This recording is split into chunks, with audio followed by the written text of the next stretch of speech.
let's go live.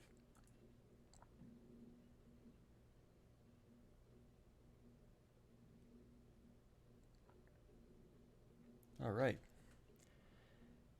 And I think we're good. Welcome everybody back to the Inicus project. I'm really excited to keep working on this.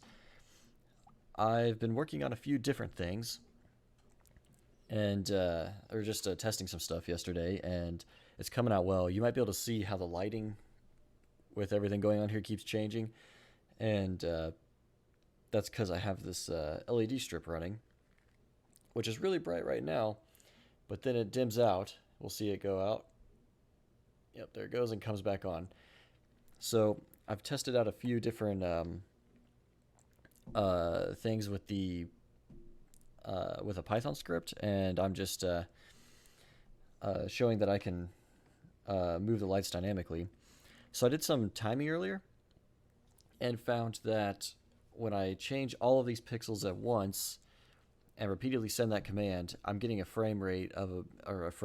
refresh rate of about 65, which is pretty good. But I want it to be a little faster because that only works if we're making all the lights the same color, and if they have to be different colors and everything, it gets even harder. So we're gonna tinker with this project tonight, and we're going to change up the commands a little bit. So I have a Python script set up, which is just doing some basic stuff, but we might get a little more involved there. And so we're just going to be basically optimizing things so that we can make this run faster, and then using a Python script to test it and do some cool light displays. So that's the plan.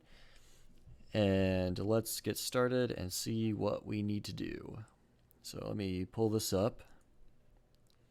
Oh, actually, you know what? I'm not going to do that yet. I'm going to show off the other thing here. My SD card readers were delivered, so I'll show you. There's one right here, and hopefully that comes it'll come into focus a little bit. It's just an SD card slot. On this, I got everything backwards. SD card slot, and then a bunch of pins to connect it through SPI. So just plug the SD card in there, and it'll plug right into the or it won't plug in the Arduino. I'll solder it on, but there you go. And it has the logic on board to shift it from 5 volts down to 3 volts, because Arduinos run at 5. They're one of the few micros and boards that do that. So it'll shift it down to 3. So that'll be good. How's it going? Oh, sweet. I love this microphone too. It is awesome and quality stuff. So as I was just saying, we got the light display kind of flickering in and out, going up and down. And I'm going to write some Python stuff and some things to better control it, and we'll make it faster. Refresh rate right now is about 65, but I need it faster than that. All right, cool. Let's get into it. So I'm going to pull this up. You can see my Python script here. This is running right now and is controlling the LEDs, and it's basically just cycling everything from black to white really fast. So we will stop this, and now my strip has stopped moving. It's stuck at this this really dim white.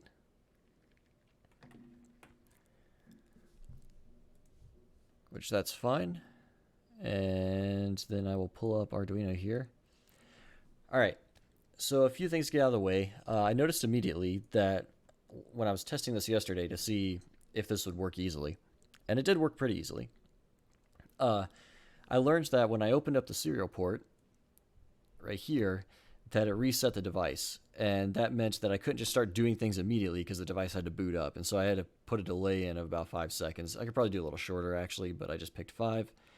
But I don't really want to do that. So rather, when the device reboots, I would like to receive some sort of command or something that says, hey, I'm ready to go. So that's what I'm going to do here. So first I need to define some sort of response. We'll call it ready response. And then we'll just say ready. And then don't forget our new line. And then here, serial begin. And then we need to do a serial.write. And then we need to drop that in.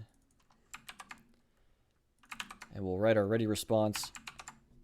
And so now, when we start up the device and connect to it with a serial terminal, it should just immediately boot up and then say that, and then we'll know that we're ready to go. So if I verify this real quick, should come up as no bugs, hopefully. All right, and then we will upload it. And then finally, we will open up the serial monitor. There it goes, and it says ready. So now we can use that as a method that when we open up a new serial port, we can just wait until we receive that command ready, and then we know the device is ready to go. We don't have to arbitrarily wait 5 seconds or something. We can just start immediately. So that's a good start. All right, we'll close that out. Second thing I want to do, right now I am initializing this thing to a certain length of pixels. As you can see, my strip here has quite a few, and it's actually got 30 LEDs on it. And so I just, by default, I set it to this test length variable, which I believe is defined in here, in this max.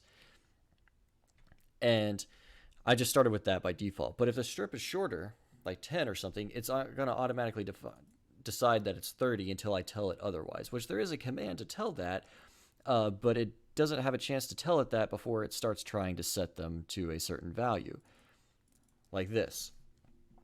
Technically, it wouldn't hurt anything because there's nothing connected to the end of these, but it's not really good practice. So what I want to do is add an initialization command so that I can, where does it start? Start it when I want to. So in here, we have our commands. I believe we have them in here. Here they are. Yep. Set mini, delay, set max. This set max is the one that changes the number of pixels on the strip. But what I want in here is an initialization command of some sort. So we can go in here and go else if, and then do a string compare.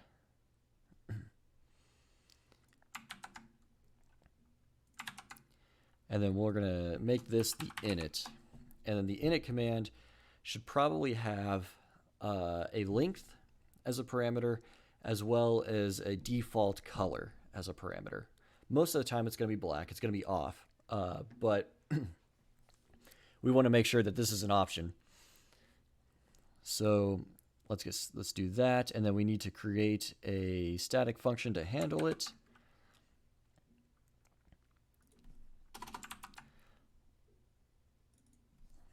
So static neopixel init, and then the first value is going to be the number of pixels, and the second one is going to be the color. Okay, so we'll do, let's see, there's functions in here for doing this, I believe. Set number of pixels.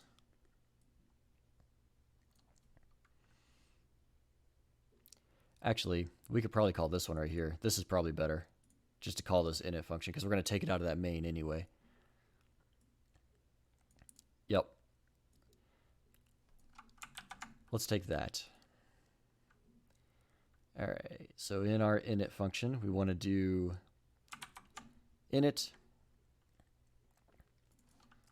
do number of pixels, and color. And then I think in this one we can go ahead and update the pixels. I think we do that in the main too. When we start up, we do, yep, init, and then number of pixels. So we can take that out now. Just remove all this junk. So, and by the way, as I go, I know this is, this may be foreign, especially if you haven't watched before. Feel free to ask questions or give suggestions. Both of those are great. Suggestions especially help because I like to incorporate other people's ideas. So absolutely, just let me know or ask me a question if you don't understand what something is, and I will do my best to answer. Let me comment this, start serial port. And then we can remove this as well. All right, so this sets up our buffer. And then, All right, now we need to call this function and pass in the parameters.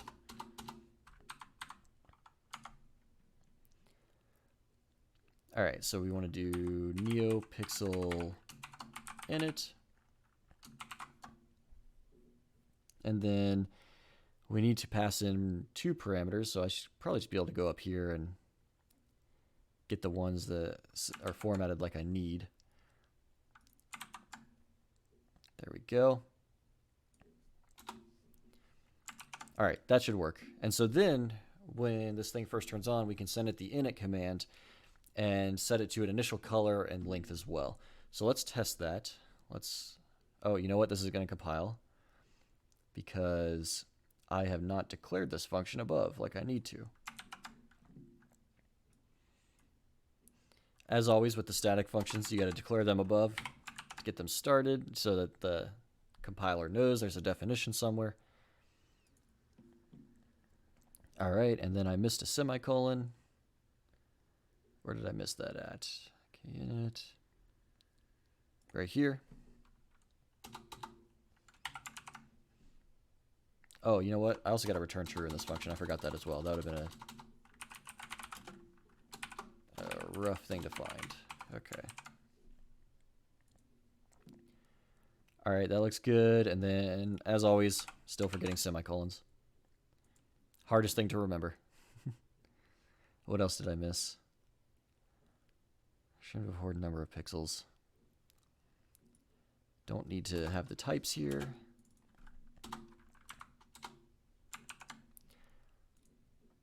Almost there. Okay.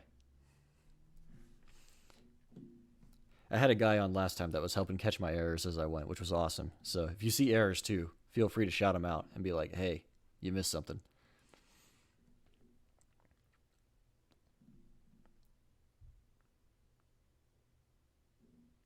All right, there we go. And then we can open this up. Now we should get our ready. There it is. And then we can go ahead and type in a command, which we know has to be in curly braces. And then we want to do an init. And then our first item in hex has to be our number of pixels, which is 1E. And then our next item is our default color. And actually, I'm going to set it for green, just to test that it got the right things. So theoretically, the strip should light up green when I do this init, because that's the default color. And there it is. And you can see it lit up all the way to the end here, because I said 30 pixels. So if we close this and do that again, we get the ready. And then notice that my strip is still green, actually, because it's not doing the init automatically. I have to do that myself.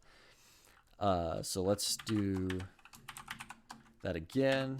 And this time we're going to do less. We're going to do 1.9, which I believe is 25.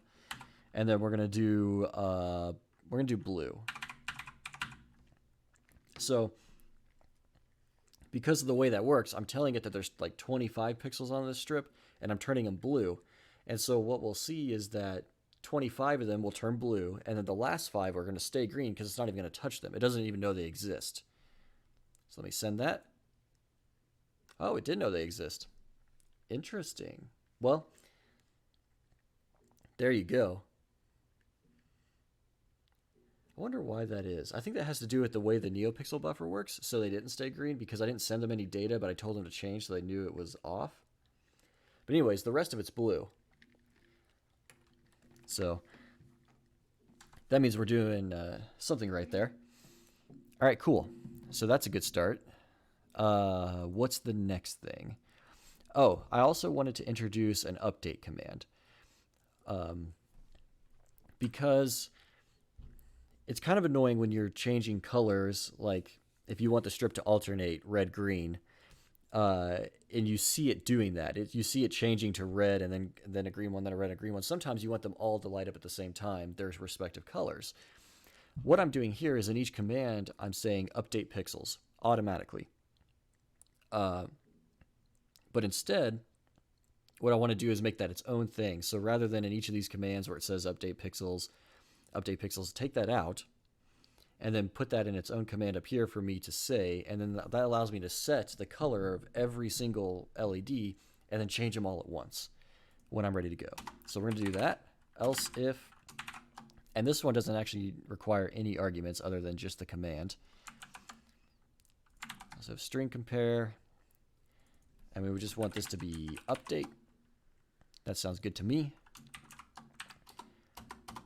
And then we'll leave some space there, drop in a return true, just so I don't forget. And then down here, and we need to fix this comment, but down here I'm going to make another function.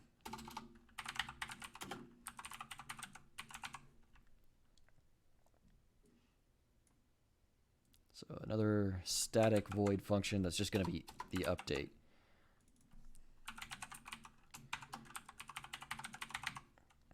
And then there's no arguments in that, so we're just going to say it's void. And obviously the only thing we have to do is call our update function. Okay, and now down here in all of these, we need to take that out. So just in case I need them later, I'm going to leave them in. I'm just going to comment them out.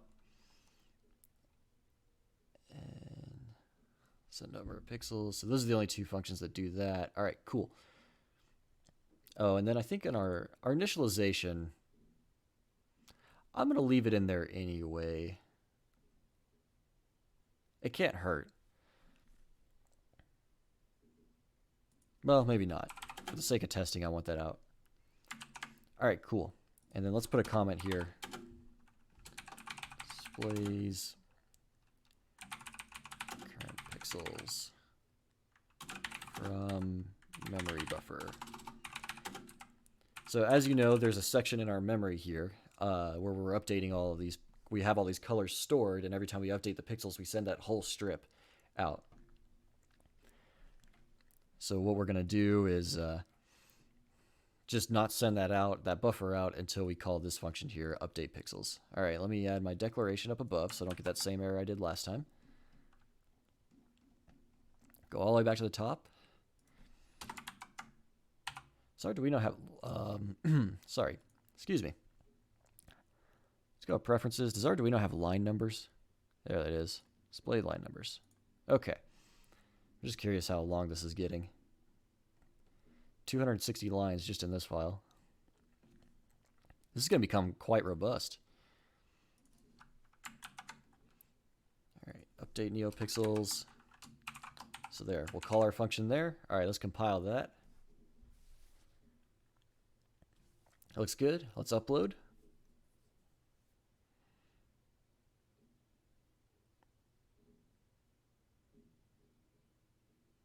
There we go.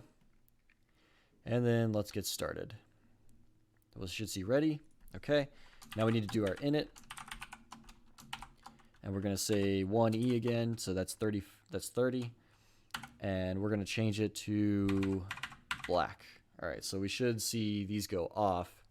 Although I don't know if that'll work actually. I think we have to call our update function. So we should see nothing. Yep.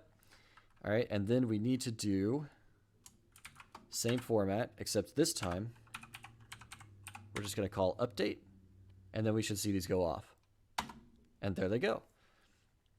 So now update is its own function,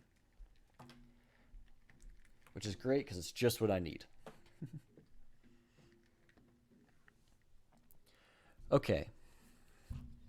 Now the next thing we have to do is make this faster. So one of the limiting factor right now, the reason I can't go faster is not the lights themselves. The lights will go incredibly fast.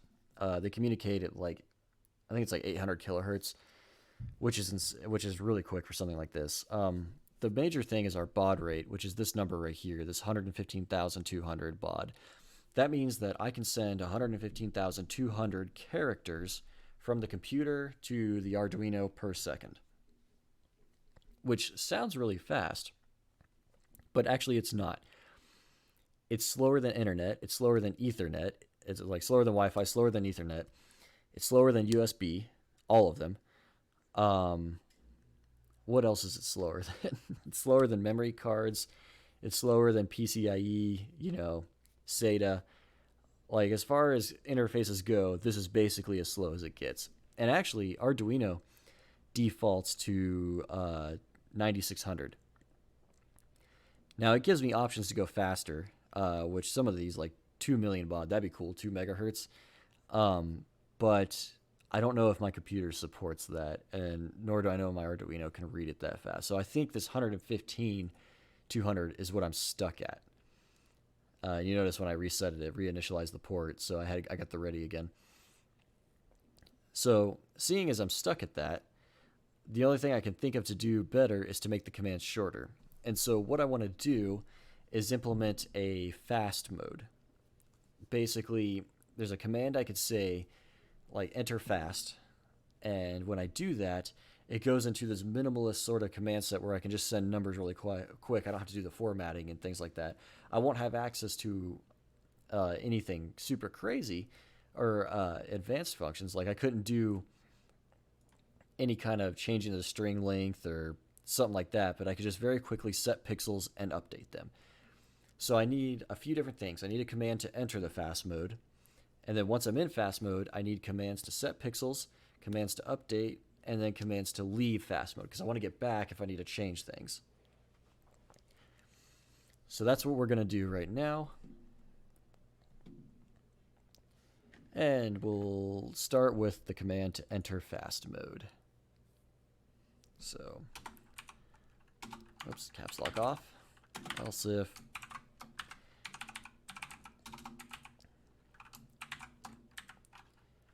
And actually, I don't know why I'm typing that out. I can just copy and paste the whole thing from up here.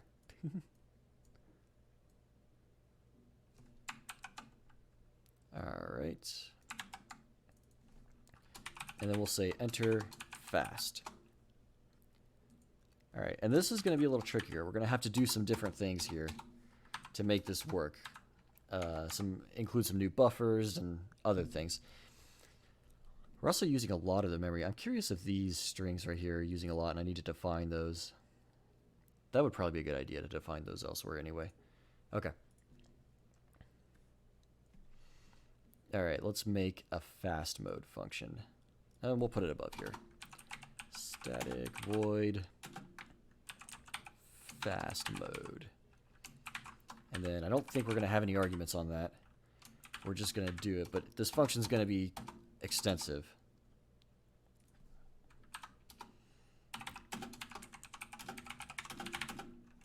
Quick changes to neopixels. All right, and then I'm actually going to need the serial stuff in here. And so I believe I have, yep, Arduino.h, so I should be able to do that.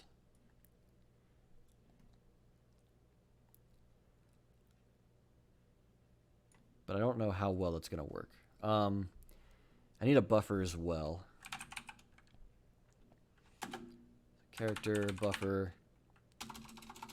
Let's just do fast buffer. And then we'll make that 16 characters. I think that should be enough. And then memset. And we want to initialize everything to 0.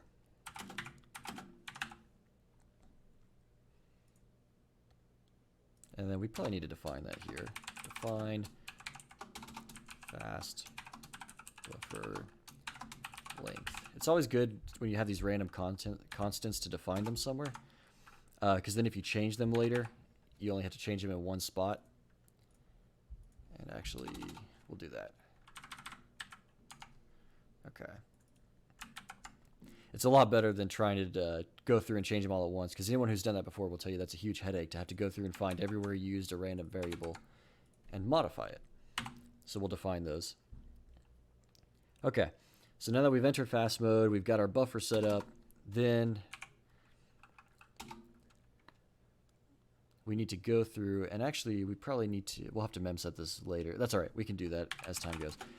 While, and let's do a string compare. Fast buffer. And then we want the exit command. So what should the exit command be? Probably just like, that's actually not that, exit would be fine. We're not going to use any of the brackets or anything crazy here because we want this to run fast and we need to limit any extra characters and things like that. So while this does not equal 0, we will keep going.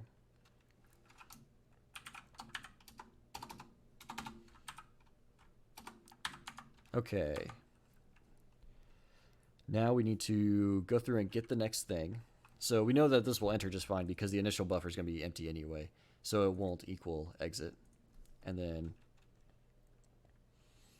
how do we go through? How do we do this before? I've already forgotten. In the main, we serial.read is greater than or equals 0, added, and then, okay, yeah, we had to do a whole thing there. So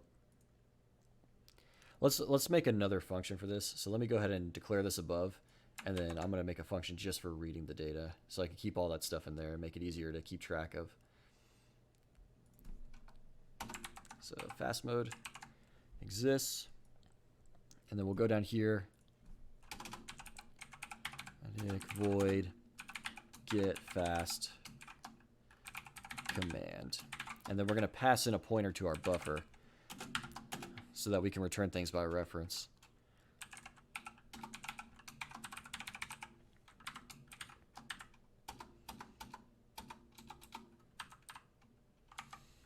All right, and then we need a temp character equals 0 while temp does not equal new line. We know that the new line character is the end of a command, so when we receive that, then we know to go back. We know to return. But until we receive that, we can't return.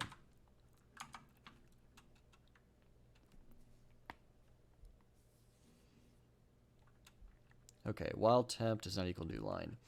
We're going to need an index as well. And let's say, 16t, just in case we decide to make it longer. Temp index equals 0. The reason we need the index is we need to know where to write the new character to. All right, then temp equals serial.read. And then we need to do a couple things. First, we probably need to double check we don't overrun our buffer. So it's just a way to validate. So buffer limit if temp index is greater than or equal to, and then this is going to be this limit up here.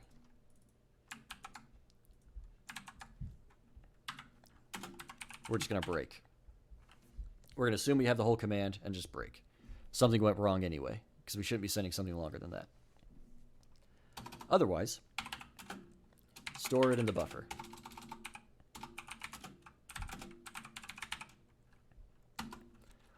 So we'll do fast buffer at temp index equals our temp character. Okay, so what this will do is loop through, and every time it does a serial read, it will store that in our temp character.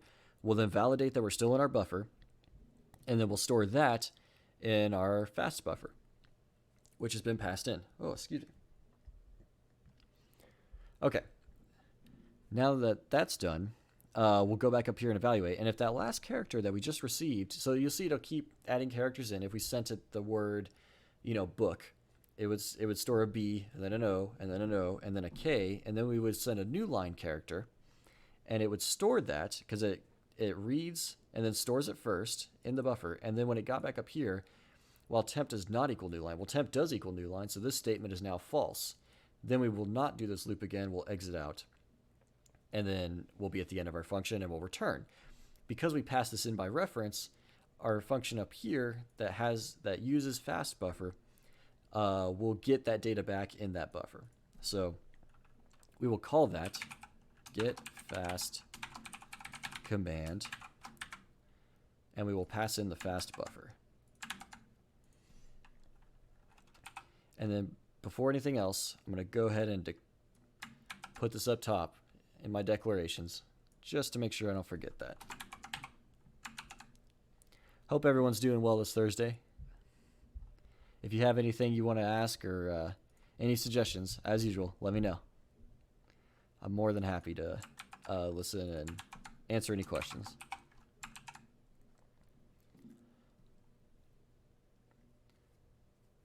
Okay, let's see. So we entered fast mode there. All right. So now that we got our command, we need to go through and process and do whatever we need to do for each one.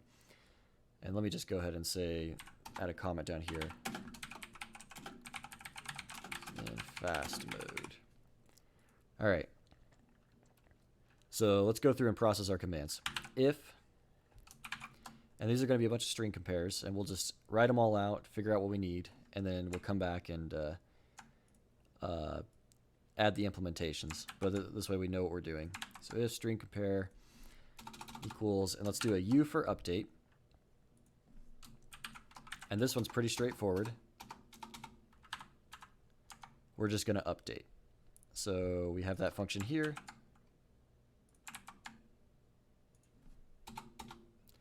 There we go, update pixels. And that one's done. Okay, next one. Else if, and then this one needs to be same thing, same format. Else if exit. All right, I'm just gonna throw this in because I don't want to have to parse it, and we're just gonna continue. So what continue does is run back to the start of the loop and do it, and just stops there and goes back to the start of the loop.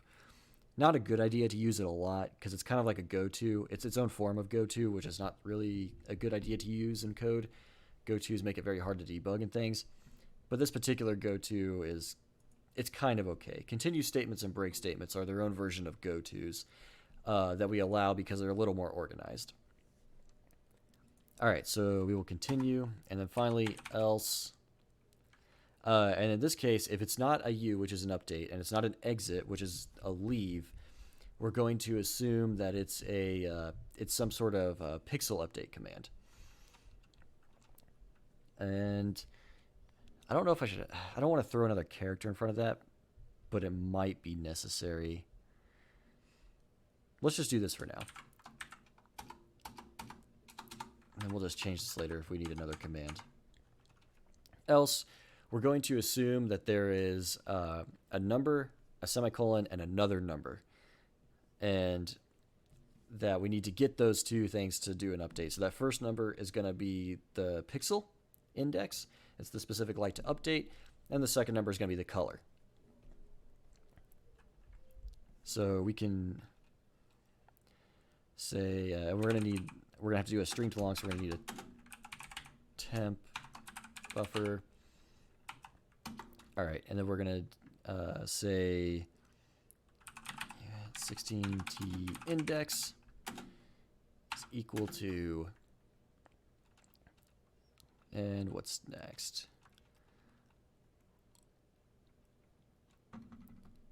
Sorry, I'm trying to think. Index is equal to string to long, and then the first item is the buffer. The second item is our first item is our fast buffer. Our second item is going to be our temp buffer, and what that's going to do is return a pointer to the location of our where we should start next time. And then finally, we need to set the base. The base is hex or 16. All right, because we're using base 16, so it's hexadecimal. All right, so that should give us index, which will be our first number, and then our pointer will have the pointer that we just got should point to the beginning of the next of whatever is after that number that we just got. I'm not totally sure how that works. We may need to mess with this a little bit. Actually, let me look this up real quick.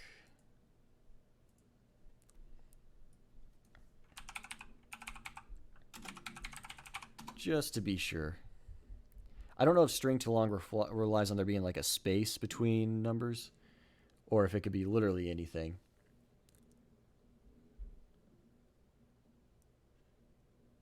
After the numerical value.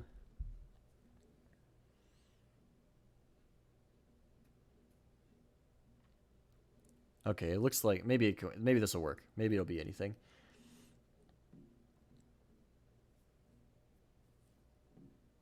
Okay, so we will want to take that and index it by 1 because we want to skip over the semicolon. And then we want to get a new value, trgb, which equals the next item in that string.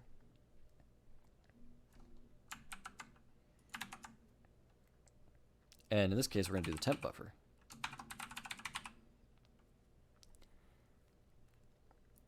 Okay.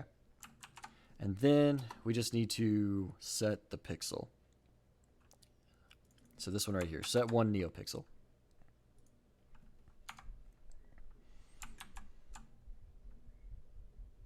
I didn't put that in the right spot. That goes here. And then we do our index and our RGB value. All right, let's see if that compiles. Nope, I wondered if I messed that pointer up. Constant character for argument. Yeah, I kind of suspected that would be a thing. Do I need to dereference that if I'm going to use it?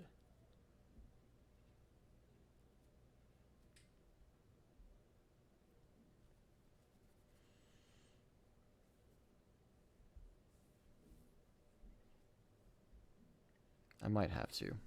Let's try that. All right, that's supposedly compiled. We'll see if it actually works. Basically, I supposedly have fast mode working. So let's upload that. And I need to find a way to not have to hold this strip up all the time. I wonder if, here, let me pull up my preview. If I just like hang it on the, if I should just hang it on the mic stand over here. And you'll be able to see some of what's going on. Let me know if it has any like feedback in the microphone or anything. You'll be able to see some lights up here on the edge. And maybe I'll come up with something better later. Okay, ready? First we got to do our init. 1E. And I guess we should just set it to blue. Just to get started, okay. And then we need to do our update. All right, there we go, blue pixels. What's up, Emmanuel? We're trying to make this interface faster. All right. So now we got that blue, and now we got to enter fast mode. Whoops. Enter fast. All right, because it didn't respond, I think that worked. And then now we can just we can set pixels individually. So let me set number 25 here, 19, and we'll change it to red. And then we will do an update. Nope, that didn't work. Couldn't be that easy. Let's try exit. See if it comes back. Nothing. All right, I think I need to have responses in this too, which would make sense actually. All right, so something clearly didn't work there. That's fine, it happens. Oh, you know what I didn't do? That probably messed all this up. I have to update this buffer. Or I have to reset it. Here we go. I have to call this memset again. Inside this while loop.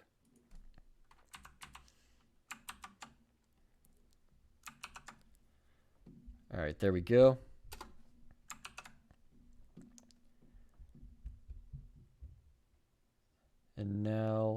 so that should reset it every time.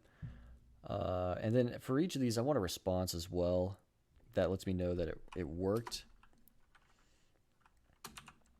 So serial.write. And let's just put it up here. Or actually, we can put it in the other file. The command parser. Define fast response. And we're going to define this to be K. K, I got the message.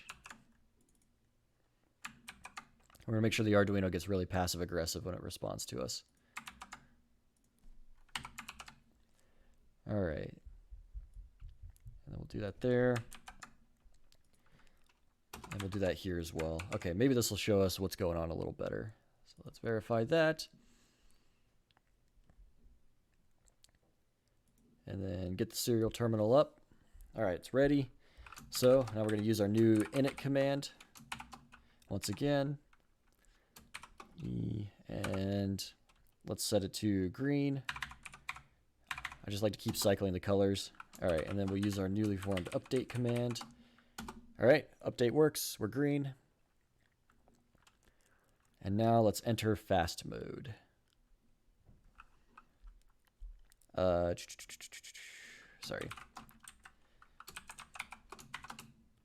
Or it's enter fast. And then let's just do an update. I shouldn't have to do it in brackets. Nothing. Okay. So it's still not quite working right. Probably need to let us know when we enter fast mode as well. So maybe that should be right here. Let's try that. Just make sure we're getting in there correctly.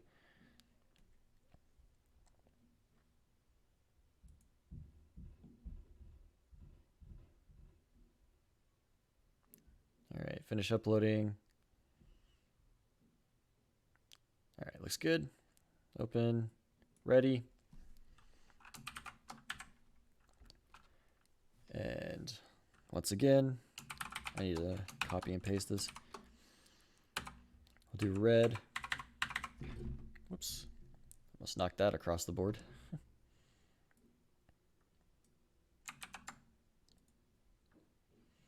And then, there we go. We'll have that up for later. Okay. And then update. All right, cool. We are at red. Yeah, I've basically made a fast mode that takes out some of that stuff. Not only does it bypass those brackets, yeah,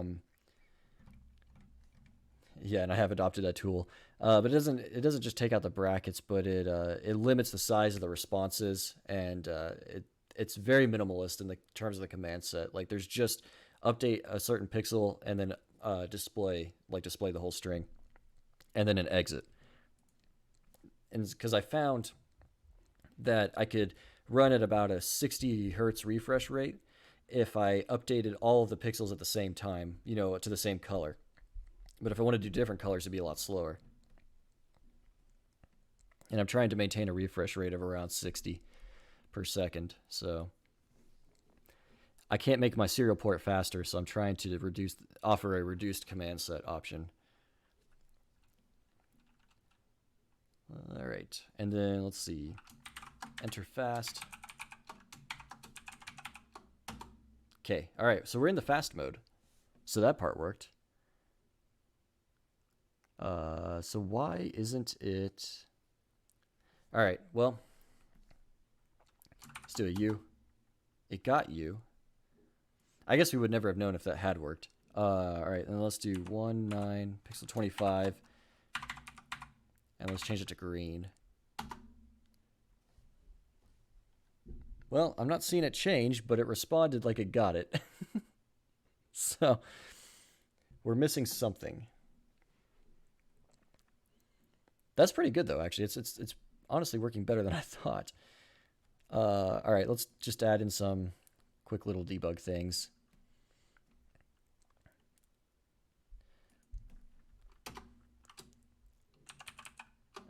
So serial.write, and then we'll just do 1.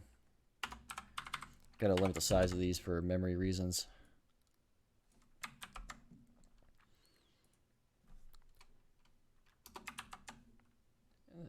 I guess there's no reason to do that there. We know it's getting there.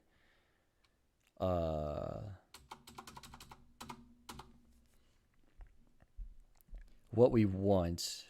Well, actually, yeah, let's do it anyway because we want to know that that's the correct... We want to know that we're hitting the correct thing. Okay, and then I guess we want to print these things out.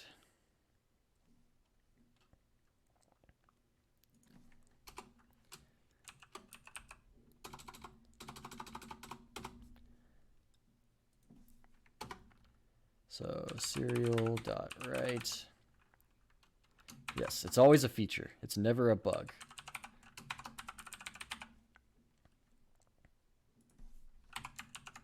You know something really interesting I've noticed ever since I started doing this kind of stuff and not the Legos, or I'm not doing the Legos right now. With the Legos, you get a lot of people that drop in and stick around for a few minutes and then follow you and then leave. With this, I have a higher number of average viewers. Like my last stream, when I started doing this, was my highest average viewers yet, but I didn't get a single new follow, and very few people dropped in, but the ones that did stuck around for longer. I don't know what I'm not sure what the mindset is behind that. But I'm curious to know.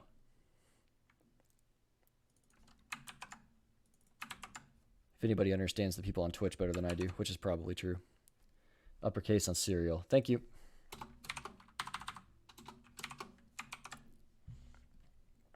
All right, let's try that. Always errors. No matching function for, yeah, that makes sense. It's a pointer to a pointer, and I'm not sure what exactly it's doing there.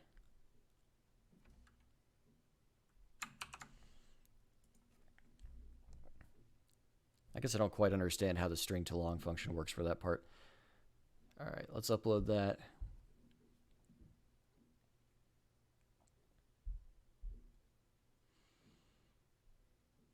All right. And we will... Oh, no. Doesn't have the thing I just saved.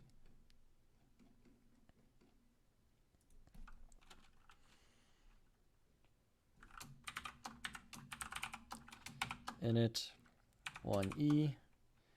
As usual, change the color. It's blue this time.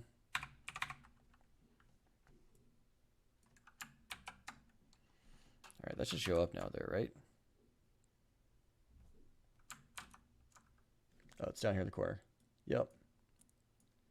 It did. Okay, cool. So start that, and then update. There we go, it's blue. And now we will enter fast mode. Okay, we're in fast. Let's do an update just to make sure that's the thing. Update, and we got 1, which means we did execute the right response. Now let's do 1.9 and change it to red. Okay, 1. Okay, it went the update again. Why did it do that? This would explain why something's going wrong. It's not even going to our thing down here to parse the value of the arguments.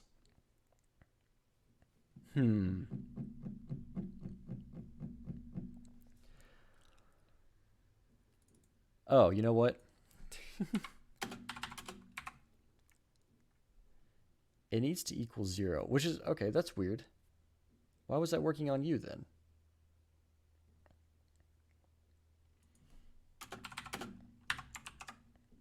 I figured out my dumb mistake, but now I don't know why it was working in the first place. Does that happen to anyone else a lot?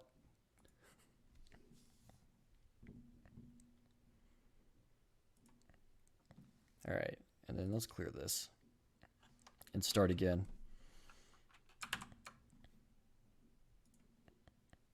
Whoops. Let me paste that in. All right. We're going to do green. Oh, still in fast mode. Oh, I didn't upload it probably.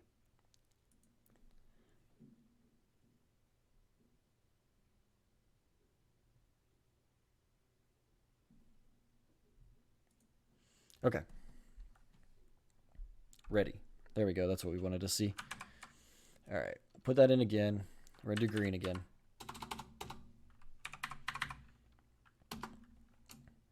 We'll do an update. There we go. It's green. This is a good idea, having it hang on the mic stand so y'all can see it. I should like wrap it around the mic stand or something all the way up. All right. And then we're going to enter fast.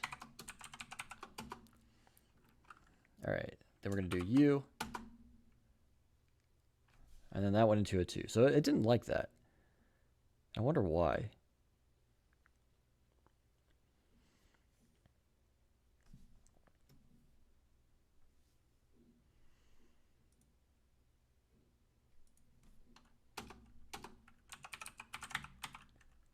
All right, we're just going to have to go the whole 9 yards here, and I didn't capitalize it again. And just print our fast buffer every time. See what we're getting.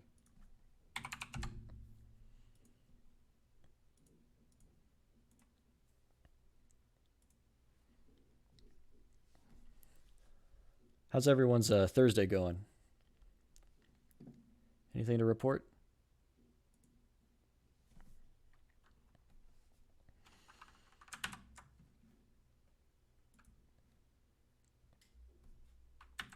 All right, we'll make that blue again.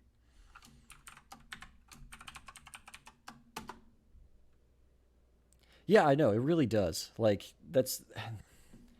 it would be great to just jump over to like Atmel Studio or some other third-party, you know, embedded IDE. Because at least then you have a debugger in it. Even if it's not great, you have one. You can go through and see things in the memory and figure out what's going on. But Arduino's got to be super easy. There's so many layers. I guess the reason they can't really debug per se is that they abstract all of the hardware almost. Like very little you do actually affects things on a register specific or a byte specific level, you know? Okay. You need to enter fast. Okay. And then what happens when I do U? Nothing. Why is that working? It's not receiving anything. That's what's happening. I'm typing in U and it's getting like null. Here. Temp. For temp index.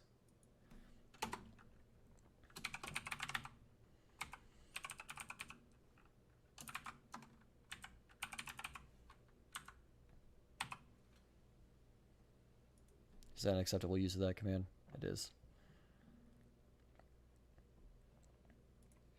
That is how I get it up here. Oh, I use an integer. I wonder if that has something to do with... No, it can't. A character would still have enough data space. Maybe not, though.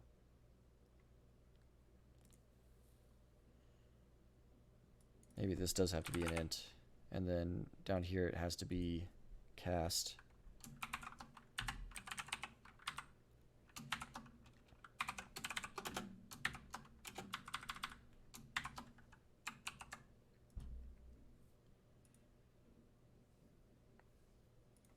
Changing things on the fly while debugging for unknown reasons.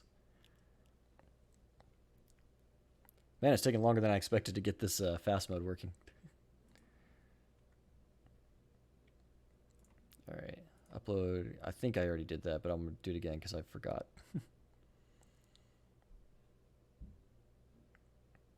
All right, start it up. Get ready. Yep. And then paste this in. And this time we're going to green.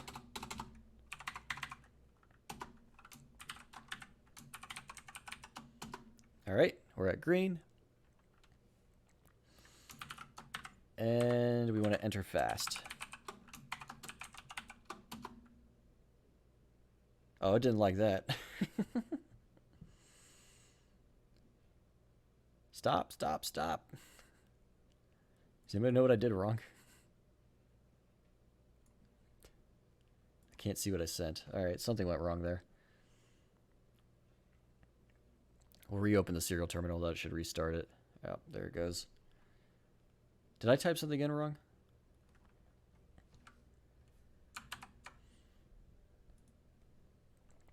So the only thing I can think of there is that I maybe typed it in wrong.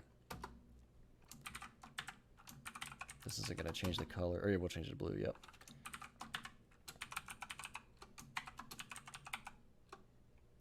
Fast. Nope. So something I'm doing it's not liking.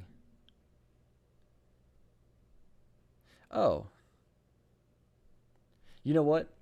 There's a thing here that I have to do. I know what it is. It has a serial.read is going to read anyway, no matter what, regardless if there's something there or not. And if there is nothing there, then it's going to read 0. So if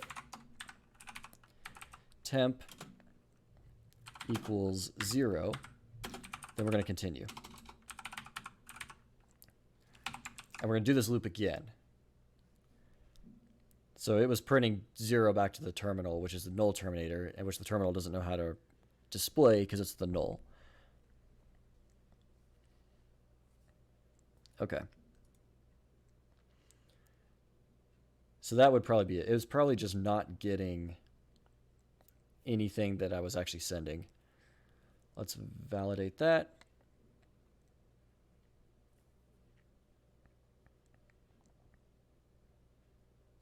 Yeah, it might be worth a shot. Atmel Studio does do it. I'm not a... Here's the thing. Atmel Studio is probably the most like... Or Atmel and AVR and all that in general, like the AVR architecture and then Atmel Studio IDE, is probably one of the most hated in the embedded world. For reasons not great reasons other than it's... I guess it's free, and so they don't put a lot of resources into it, so it can be glitchy at times. The community is decent. It's there's a lot of knowledge because it's free because a lot of people use it. But also it can be kind of a toxic community in terms of like trying to find answers for things on forums. But that's not to say like I don't actually find it to be that much worse or better than any other embedded IDE out there. So yeah, it's probably worth a shot. I've used it a fair amount, so there is at least that bonus there. I've actually used Atmel Studio more than this Arduino IDE. So I'd probably have a better idea what I'm doing. So yeah, that's probably a good option. Alternatively, I'd rather just get an Atmel board rather than an Arduino. We could very easily get one cheap that would run fast enough to run the NeoPixels without the hardware layer. We could do it all in software. All right, command received. Date.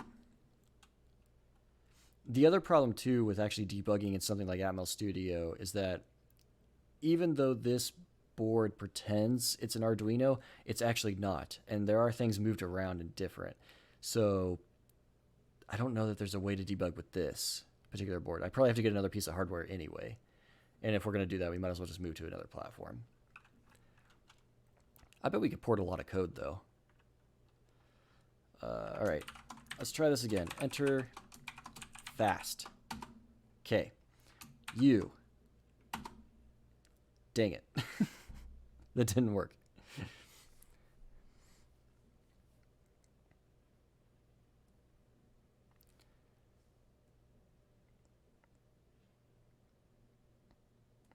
All right, let's see down. Let's put our serial.print down here, or right, and do fast buffer.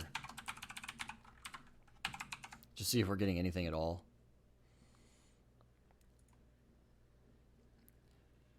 And just so everybody knows, I have a Python script set up back here too that we can start writing. Once we get this part working, we'll be able to start testing it out, see how fast it goes.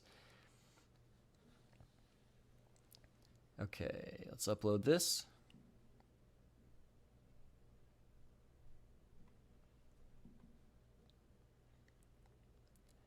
Excellent. And let's try again. let's clear this. Let's just start over.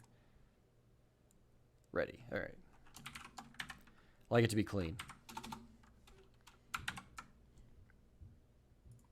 All right, we're going to go straight to blue. Again, update. Man. All right, we're blue. And then enter fast. Nope, did it again. Is it not receiving 0 then? It's getting some sort of junk that it keeps... okay, that would explain why I keep getting it, though.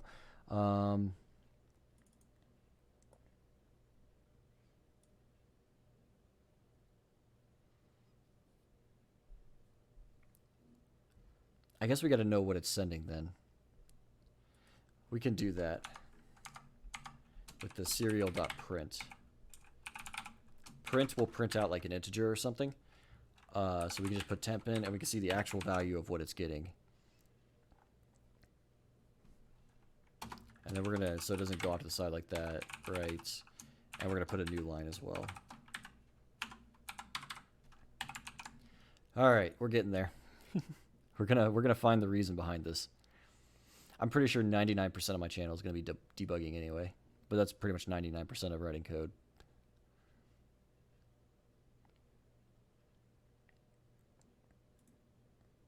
All right, ready, and then get that, and we're gonna do green.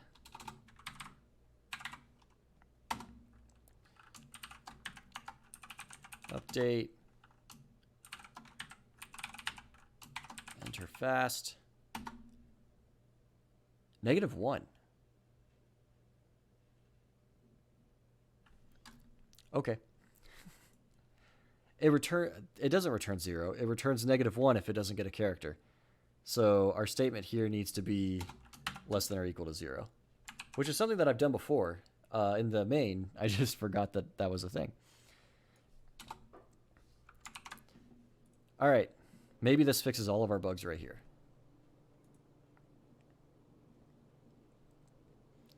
All right, and then we will just go in here, make it blue, update, and then enter fast. Still, huh?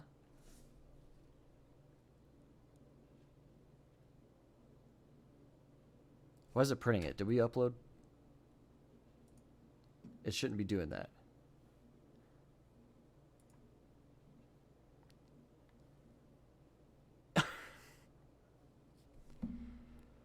All right. The award for least helpful comment of the night goes to Bitamy.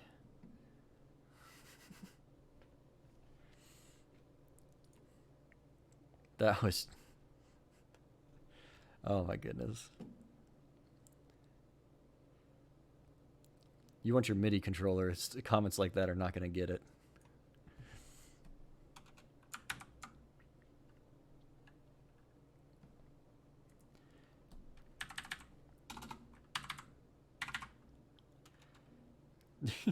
You actually gave me an idea, though. I decided that I was thinking about the projects coming up in the future, and I was kind of having a hard time coming up with some easy, not easy, but like ones that wouldn't require me to spend a lot of money. And I've decided what I'm going to do is allow user or viewers to submit project ideas for devices or things that they want engineered. And so I'm going to put like a form on the website, which is in the links in the about section below. And yeah, I think I'm going to put a form there where people can submit ideas, and then I'll review them and pick from that. And so maybe that way it'll get people more involved and let them have more input than they already do. Oops. So enter fast. Okay, there it goes. Yeah, we had an upload. So let me know what you all think of that. If I should put a form up and let viewers submit ideas for new projects. Because that would be cool. All right. Oops. helps. All right, so let's try a U. All right, we got the U. We still went to the wrong place, but we got the U. So that's a good start.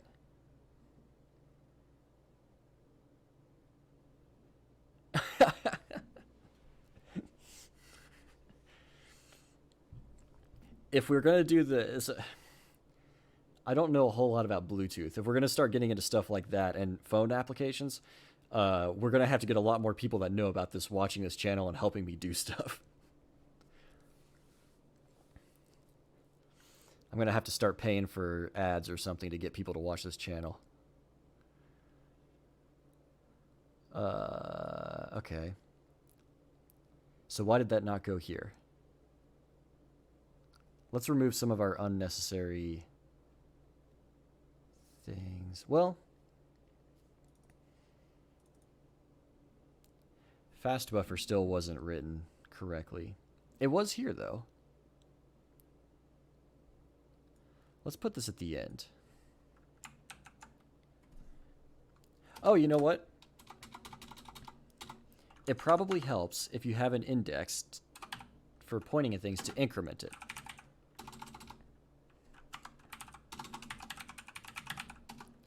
So temp index.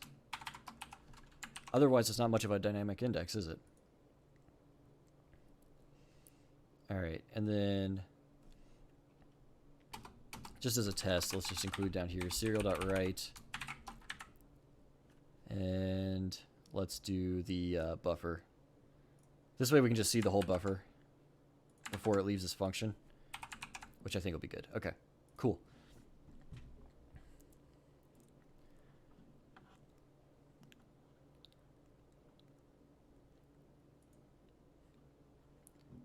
All right, give me a ready. There it is. Let's go. I'm feeling good about this one. I'm feeling really good about this one. All right, let's update. So it should go blue. There it goes. I still want to, as far as project ideas go, I still want to make a clear plexiglass desk that you can build the computer inside of, and it's lit up with all these lights. You know, I think that would be awesome. All right, enter fast. Okay, and then let's do U. There, and we went to the right spot. We did an update. All right. Now let's try and do a color change. And actually, we want this to be on 1.9. All right, yeah, that didn't work as expected. But that's a good start. We got to the right place. I think if we do exit, we can exit out of fast mode as well. Yes, kind of. Command invalid. We know it was not. We know it was valid, so I got to figure out why that's a thing. Let's just drop down. Sorry, this isn't our command parser. Up here, enter fast, fast mode. Yep. We need to return true. All right, that'll fix that bug.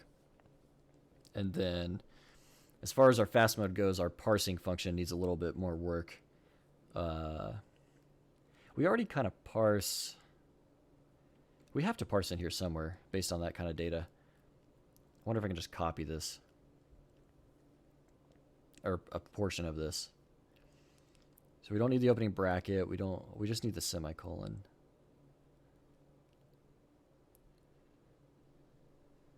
Where's that at? Get command type while. This one right here. So we might just have to do something like this. Unless somebody can tell me real quick how the string to long function works. I think it needs to have a space, though, after the number. I think that's what it's looking for. And because I have a semicolon in there, that doesn't work. I could have a space, though, I guess. No, hang on. Let's not modify. Let's just try again. Because maybe this is more straightforward than I'm thinking it is. All right, let's set this. We're going to do green. and then do an update. Okay. And then enter fast. Okay. Let's just test that we're in there. Update. Yep. And then we want to do 1, 9 and do a space and then do red.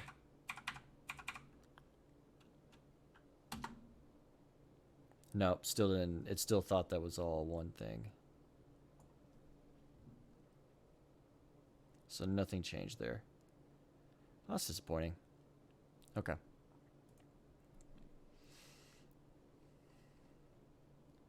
Back to processing it like the old times. This is why I can't wait to do everything in Python later.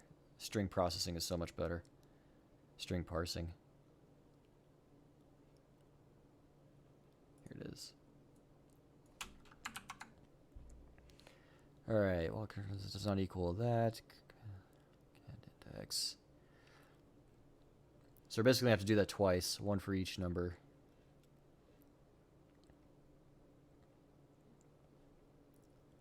All right, in here, index. And then as far as our, we'll keep that temp buffer. Well,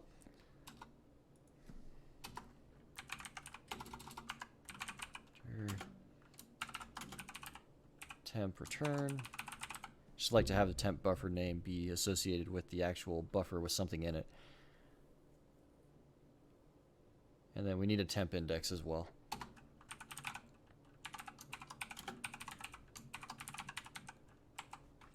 Don't forget the semicolon. All right, then we'll space this out some so that we get a... I don't think this is necessary anymore. We know we're getting the right thing, and I think down here as well. We can take those out. Remove some of the unnecessary printing. We know that we're getting here, so there's no reason to having this either.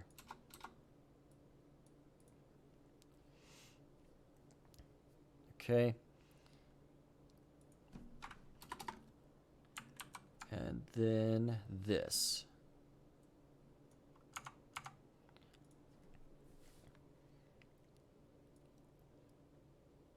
All right. This should be equal to 0. And then we should probably go ahead and memset our temp buffer.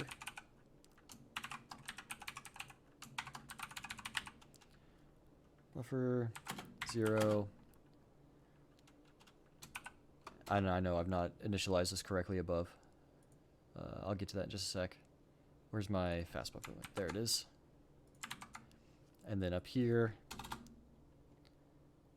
we need to do this. Oops. Yep, put it in brackets. Okay, cool. So now,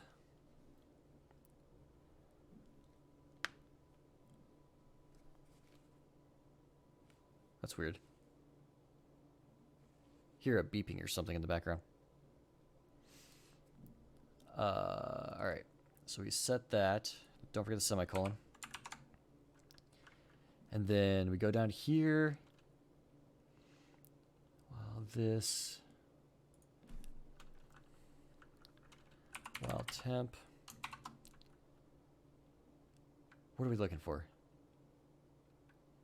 Oh, fast buffer temp index does not equal colon. Or I think a new line as well. I think we have to watch out for that.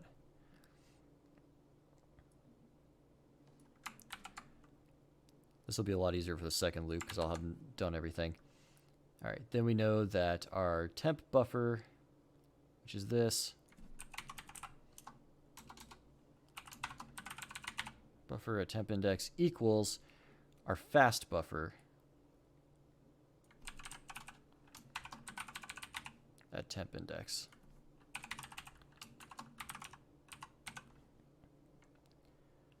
So let's, oh, we need a raw command index as well. Yep, that's right. I'm remembering now.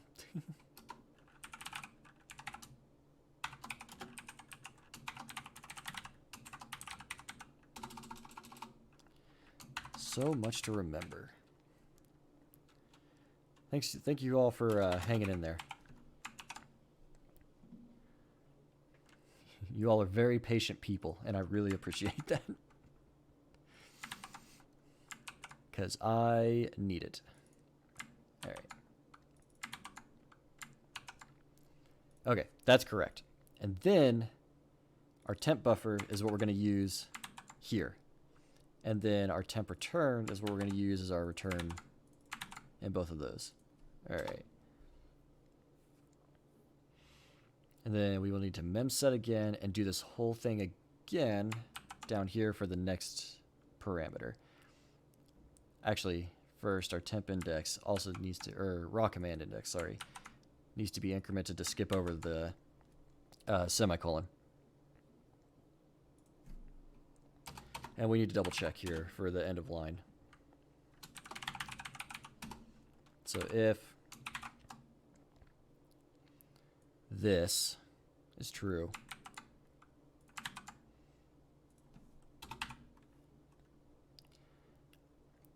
all right, then what do we need to do in that case? We need to do a continue, I believe. Yep, because we're not going to get anything, so.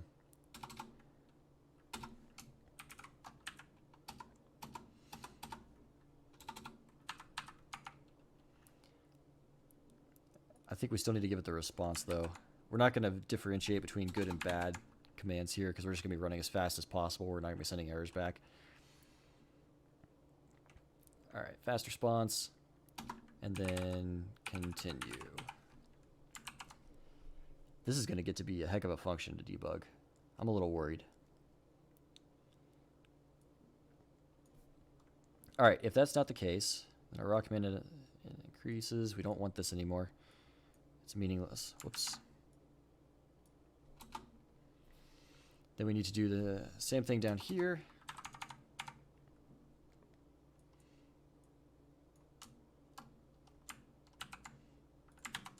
And just before this, we also need to reset our temp index.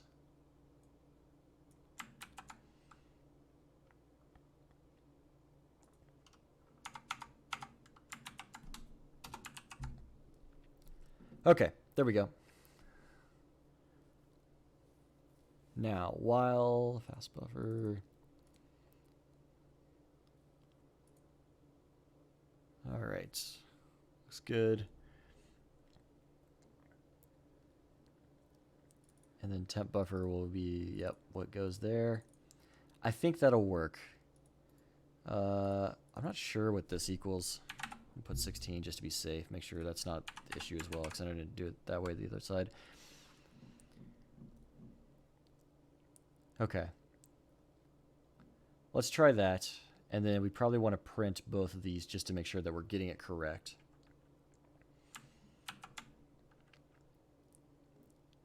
So after each while loop, we want to print our temp buffer just to verify that that was correct and that right.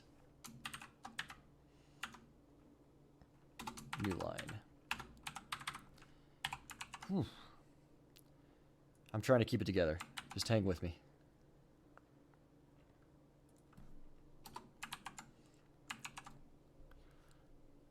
Okay.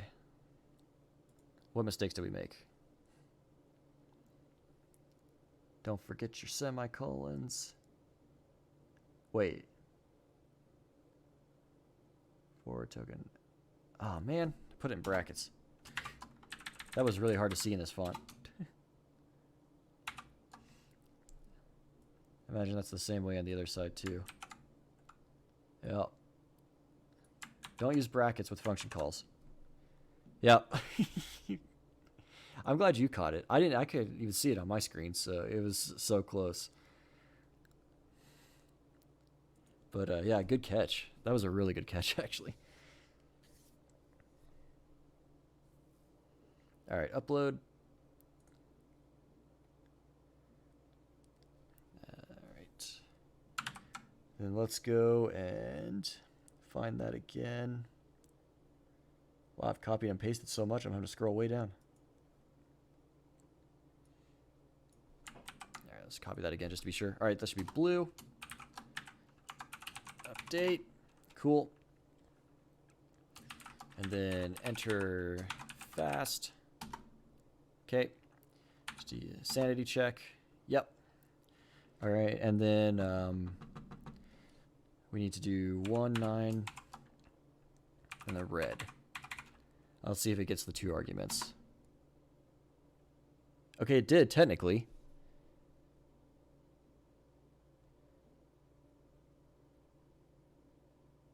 Oh, that's brutal. I didn't realize on Mac they were all the same like that. That's rough. It worked, kind of. So what did we miss? Because it set the NeoPixel. Oh, yeah, we set the color, but we didn't update. Hold on. So now if I do update. Hey, there it is. Probably need to go a little higher so y'all can... Well, I think you can see it. Yeah, you can see it in the screen there. It turned off. It didn't update. But that's okay. We got closer. So that's optimistic. It's a shame it didn't become red. I think we can take out some of this. I'm actually more impressed that all of that parsed correctly on the first try. Like this was a function that was looking to be scary, and I should have broken it up into a bunch of different things, but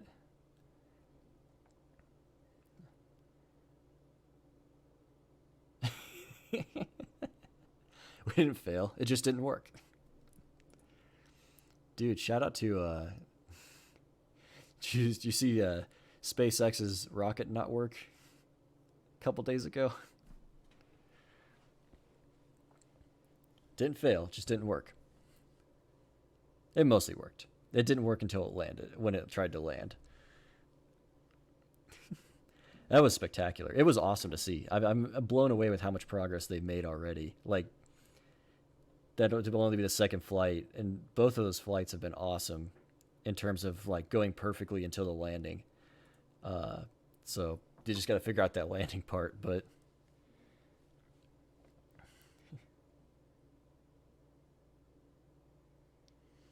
I mean the thing is though, I don't know if it's delaying anything because they already have the next one up there ready to get engines and start going. And yes, Terrence, you're right. It technically did land, just not the way we wanted it to. They already have 10 out there on the launch pad. 11 and 15 are in construction and I think are coming close. They're moving fast is the thing. Explosion or not, I don't think it affects their schedule much.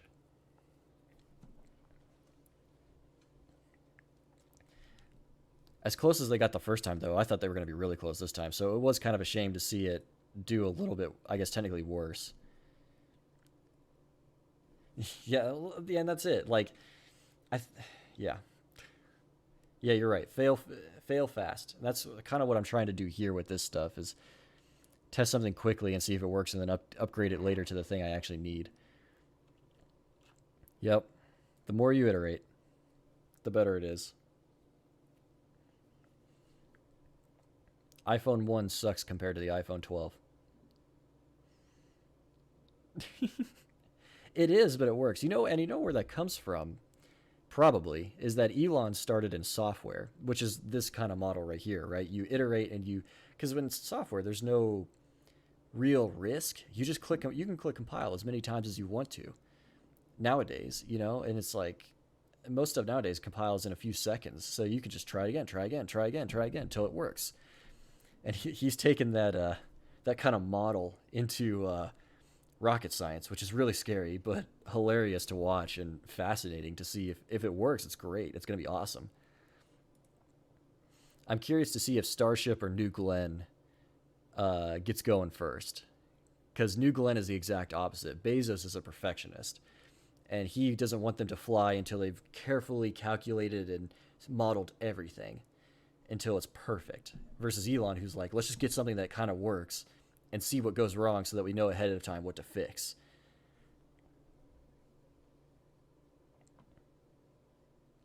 I agree, yeah. It took him several tries to get that one, and that was a funny video. All right, tangent aside, we got to get back to this because I want to get this part done. I want to do some with the Python script tonight to just try and do some fast cycling of the lights. We need to print. Let's see. Is this the right thing? Temp buffer. Yep. Are we doing it up here as well?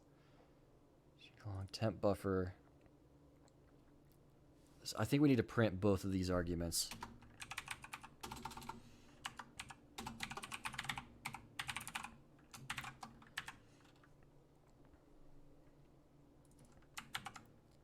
If nothing else, SpaceX has made rocket science entertaining. It's probably why they have so much good public support. Is because it's out there in the open, everybody can see what's going on, and because of that, it's entertaining. It's not just waiting a few years and then seeing a rocket come out and, oh, it succeeded, yay, or it failed, and we're gonna not see it again for 2 years and another $10 billion. Shout out to NASA. But it's just a different way of doing things. We don't know in the long term if it's viable yet. SpaceX is going to have to prove that for us. I did not upload this. But if it does work, I think you'll see some development models change in more than that, just that company. Okay. Hopefully I didn't miss anything. All right, let's go to green. Update. All right. Enter fast. I really do need to start just using the Python script to do this, because then I could do all the commands really quickly.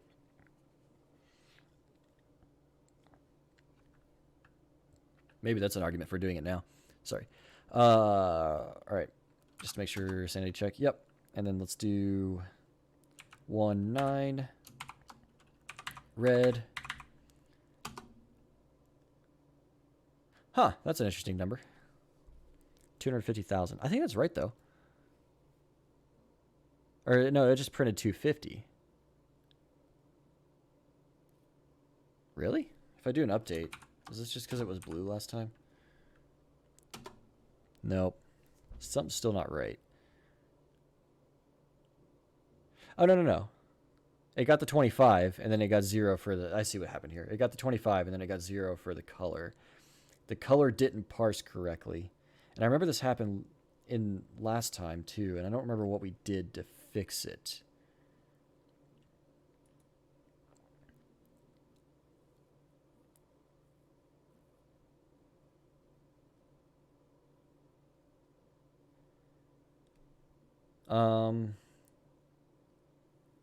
But I think we got the correct...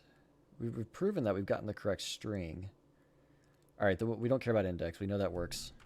We'll leave that alone. But we do care about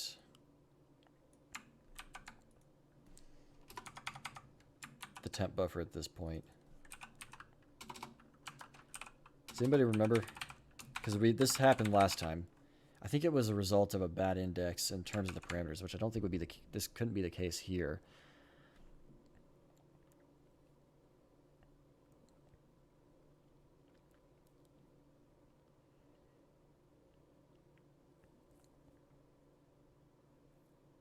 We've reset our temp index, which is correct.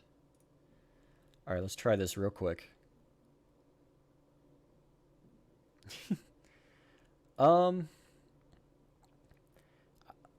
You know, I've toyed with how much info I should reveal about myself online. I'm comfortable telling people my name is Nick. I don't know. I don't know. I'm probably not gonna tell you exactly where I'm from. Obviously not down. Obviously I wouldn't tell you an address or anything, but not even the city yet. Yeah. One day, I'm sure somebody will figure it out one day, what city I'm from. I'll let you know I'm in the South. How about that? I'm in the southeastern United States. All right, did we upload? We did. Some people tell me I have a southern accent, and I don't think I really do. Not at least compared to the people around here. But I might just not be able to hear it. Okay, focus. Let's get our colors again. Update.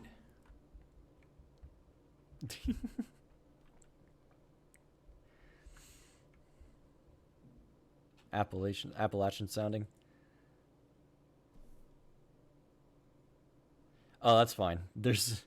I was reading about that a little the other day. It's just I take for granted that sometimes how huge of a country the USA really is, and like just so much due to different environments, climates, and where people are from. There's so many different cultures that to me it's normal like for there to be so much variation, and I can hear it. I can usually tell kind of about where people are from based on how they sound like.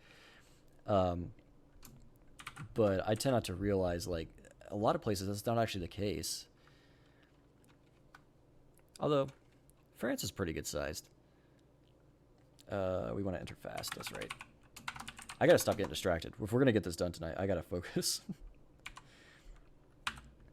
1.9 and then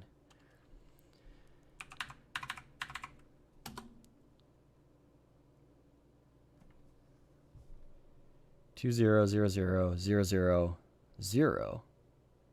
Okay. Well, that's odd. Why is there an extra 0?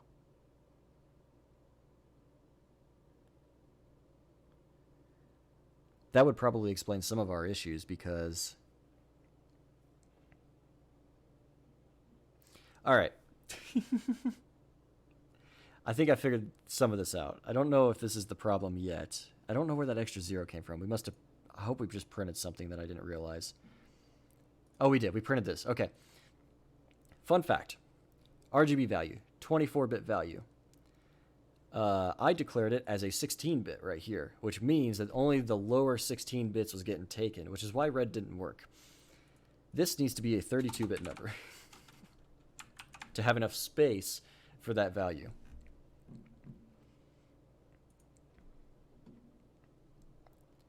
All right, let's validate that and upload it. It's always the little things that get you.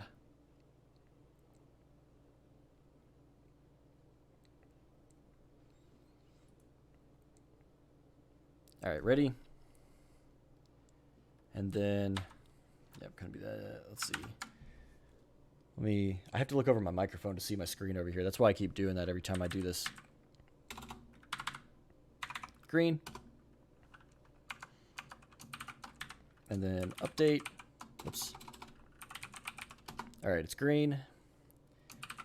And then enter fast. I'm sure everybody's watching me right now is just like saying the commands out loud, like do this, do this, do this. Come on. Oh, we don't need brackets anymore. 9 2000. It's true. But when you're working on resource limited devices, it's a very good idea to specify the size so you don't waste unnecessary space. Otherwise, most things would be just created as 32-bit values.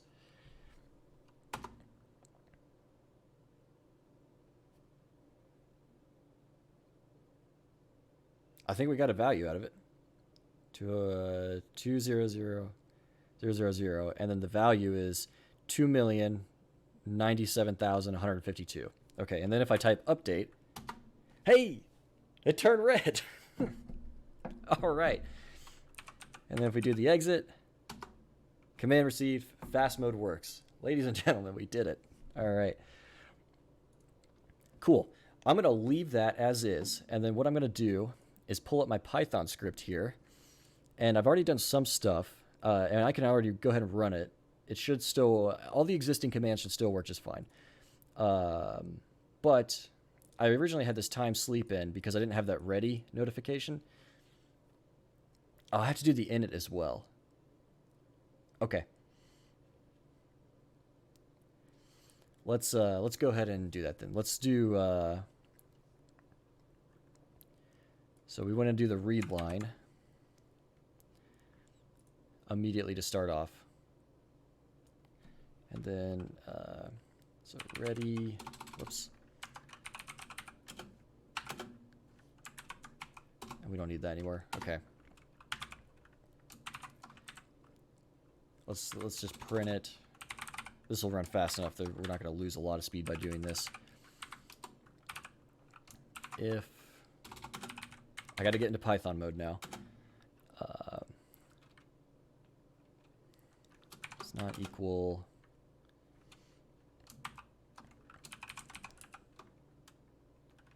That's not how you in Python. It's is not, right? It's not. And then exit. And we can just say -1. Okay. So we want to do that first, verify that works, and then we want to do the initialization, which should be black, is the color we should use. So, right, yep. And then it's going to be a bytes, and we want to do init, and then 1E for the length, and black for the color. We have to do the read line again. We always have to get, oh, we don't need the semicolon. I'm going to do that so much right now. All right. And we always need to do a read line so that we can get the response. Okay, and then we need to do an update. And let's just start with that. And then we'll add in this stuff down here. Exit 0. Okay. What is my warning here? Unused import statement. That's fine. We can leave that. All right, so I checked it earlier. It is on COM4. The serial port is.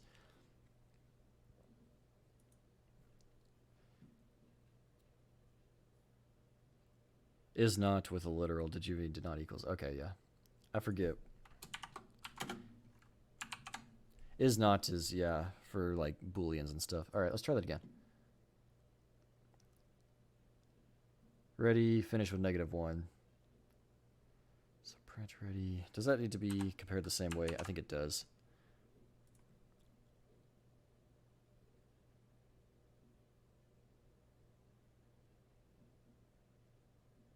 Okay. Something didn't. Oh, you know what it is? I know what it is. We didn't include the new line. And I'm just going to go ahead and print this stuff out so I can see it.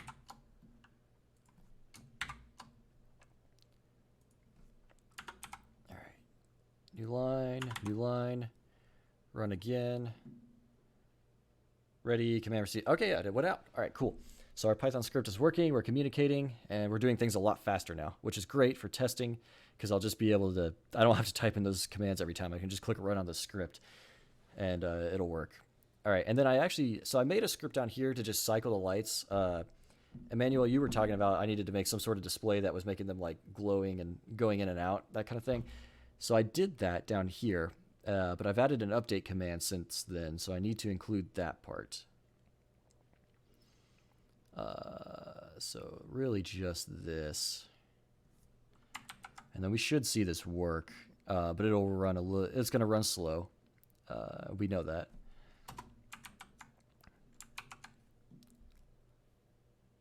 Okay, and then I'll do the print around this as well. Eventually I want to take these print statements out, but all right, let's make sure, let's see if this works. Oh, I forgot to take out the exit. No need for that anymore.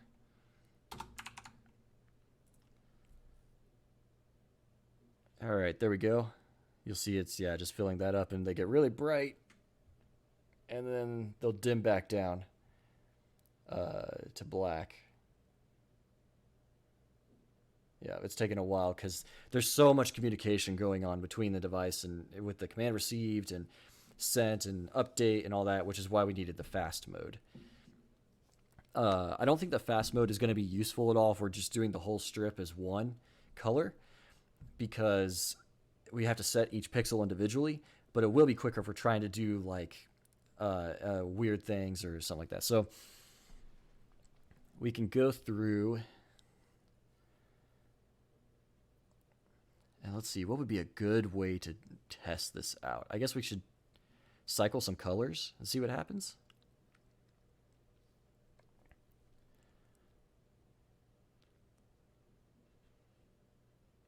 All right, I guess yeah, okay. We need to make some functions here that we can work with to start testing and then go from there. Okay. So ideas are welcome at this point. What do y'all want to see? That is, we're really just messing around with it just to see what kind of rates we can get out of this thing. Pixel color. And why is this there? This code is unreachable. Oh, yeah. Well, you know. I'm just going to leave this thing running here just because it looks cool. I guess we should define all our functions above when we're actually doing everything. And on the subject of that, I'm just going to go ahead and do this correctly. If name equals main.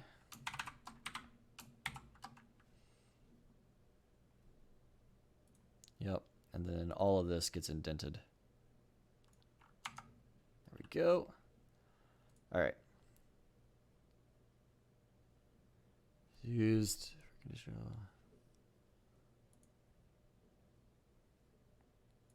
Oh, and it's probably not going to update things correctly because we're running it. All right, I'll have to stop it. Okay, what is the error here? Indent expected. I thought that's what I did. Is this going to be a spaces versus tabs debate again? Shouldn't be.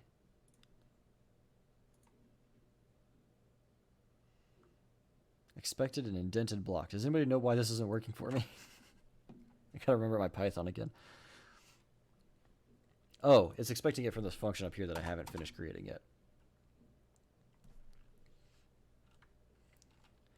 I figured it out. All right, so let's set a pixel color. And then we probably want like some sort of buffer of all these colors. So let's do a list. Colors equals that. Actually, we want this down in this thing. Well, no, we want it up here. All right.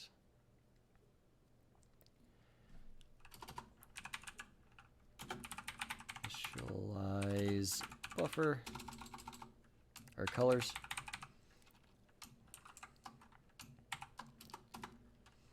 All right, and then count equals 0 while count is less than 30. Colors dot append 0. Or we should just go ahead and define a black.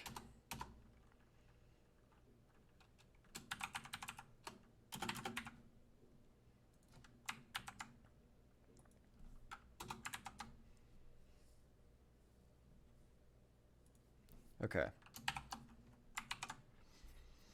Now we got to go and let's see. That's the initialize. Then we got to set the color, and then we're gonna need an index and a color, as usual.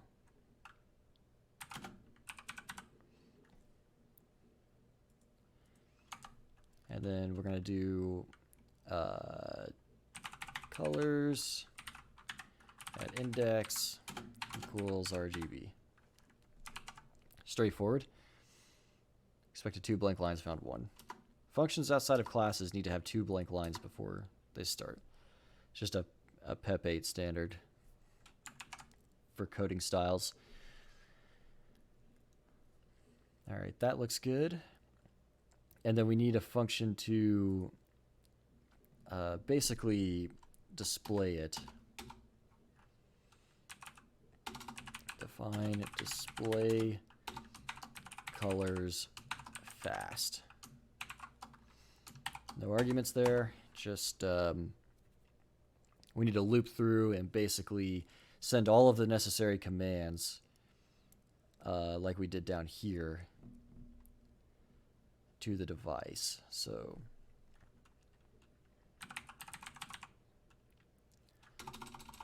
let's do new command equals, and then actually I'm just going to copy some of this.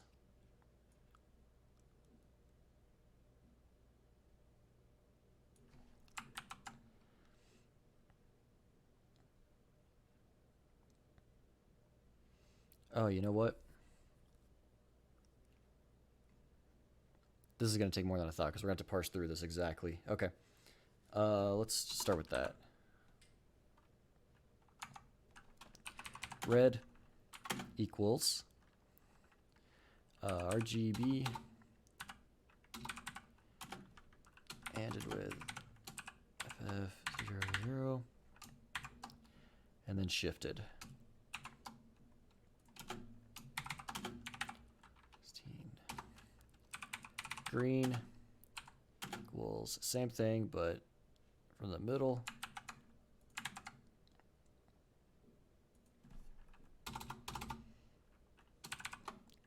And shifted by 8. And then blue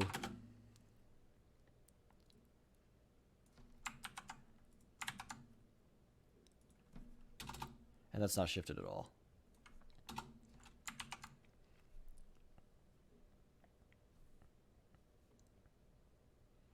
That was not the place to put that. I just realized. That's okay. Just take that and put it down here.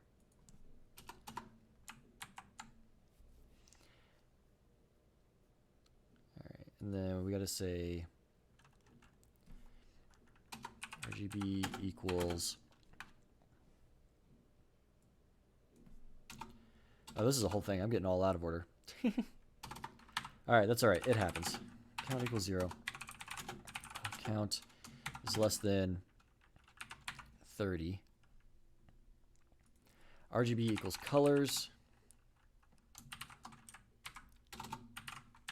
Count. Tab that over. Semicolon there. You might notice I forgot the increment up here. I gotta do the same thing down here. All right, and then the command. New command equals, and then we need the string. So we're going to take, basically do this thing that's happening down here.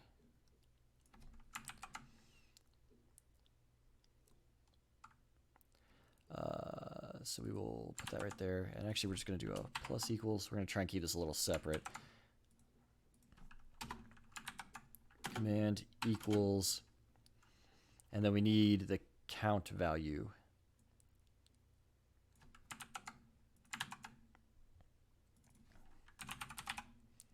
So you can see here too that this converts it to a hex string, and then we strip off the 0x from the front, we strip off the L from the back if it exists, and then we pad with zeros to make sure it's 2 digits, just to make sure everything lines up right. It's important to do all of that in this scenario because that's just the way our interface is set up to work. Okay. Now I have to convert that to bytes and send it, I believe. Yep.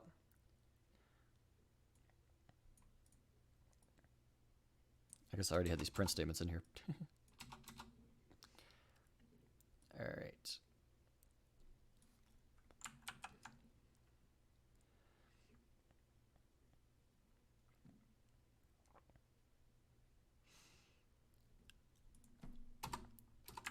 So that theoretically should work.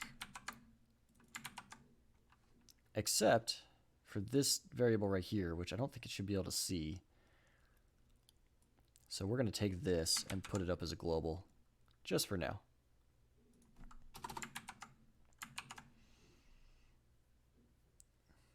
I imagine this Python will need a lot of organization later. Now that we have the Arduino pretty well working, we might be able to get away with not doing anything on it for a while, other than we still need the SD card stuff, but that's a later, well, that could be a later upgrade. All right, so that should work. Yay. Send the new command. Oh, and we forgot a new line. That would be bad.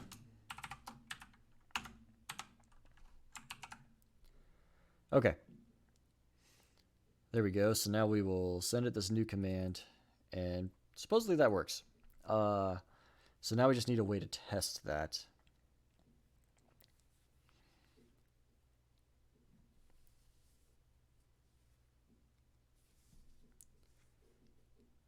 So I guess we can go down here, and I'm actually going to just comment out this whole loop. Actually, all of this. I want to leave it in case I want to test with it later, but we don't need it right now.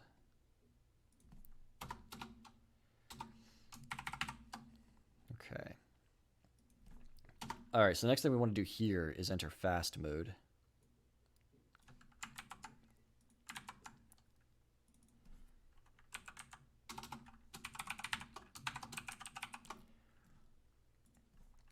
Which should work. And then we want to loop and make some cool thing. What that is yet, I do not know.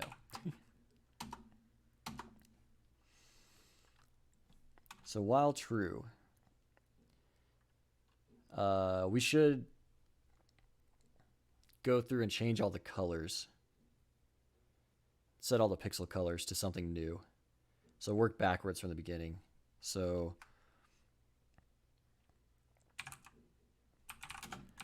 count equals 29. Oh, sorry.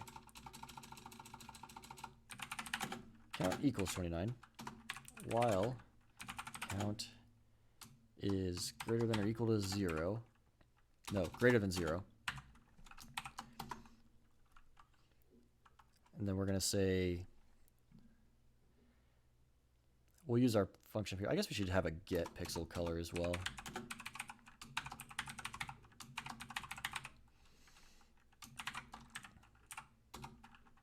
That would make sense, right?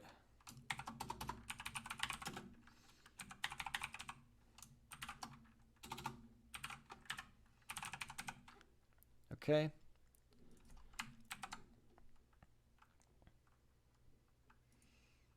I did not anticipate how hard it was going to be for me to flip between like Python and C, two very, very different programming languages.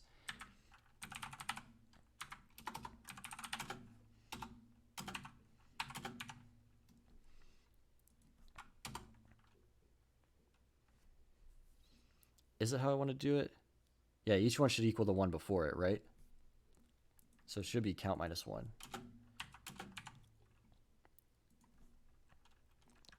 And then set pixel color, count, and temp. All right, so what that'll do is move all the colors through at once, through the buffer. And then we want to change the first one. So if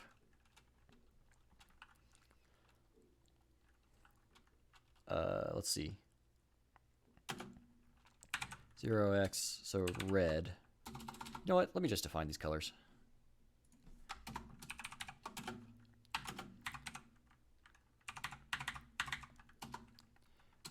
Green.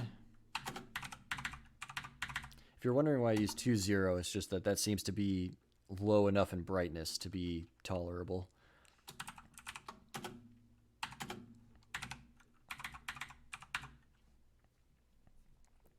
All right, there we go.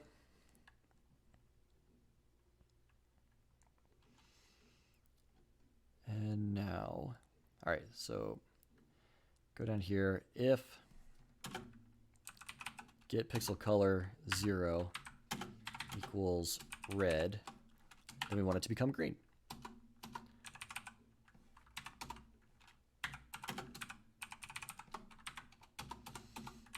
Else if get pixel color, oh, autocomplete's great, green, then set pixel color to blue. Else, whoops, forgot the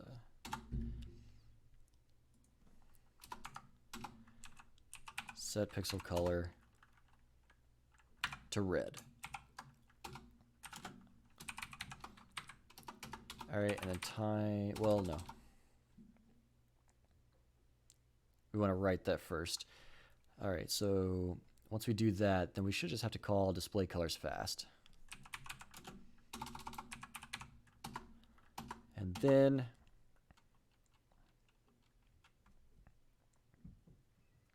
yeah, I think you're right. I think there's going to be a lot of like the Python is supposed to be where I'm supposed to be able to write all these cool functions to make the display. So I think you're right. Something to loop from 0 to 255 for each one for a range of selected LEDs. Yep. I'm going to have to create a controller class kind of thing and something where I store that and then have a bunch of functions to interface with it and methods to easily interface. All right, and then time.sleep. And it's a float. Let's do 0.5, I guess. So we'll do a half-second delay between. 2.5. Okay. I think that'll work. And then obviously this is marked as we'll never get to it, but it's commented out. I think we can live with that for the moment. I wonder if this will work on the first try. It didn't. List index out of range. yeah. Imagine we had a 0 or we had an off by 1 error of some sort. It did get into fast mode though. That was cool.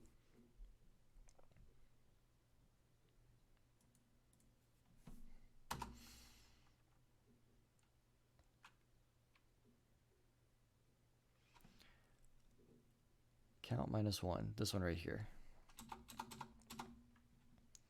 All right, let's debug.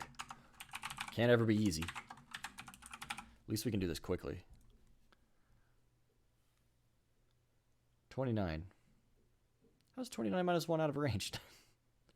Oh, you know what? I don't know if we ever initialized it. That would do it. Do we ever call our initialization function? Nope. Initialize colors.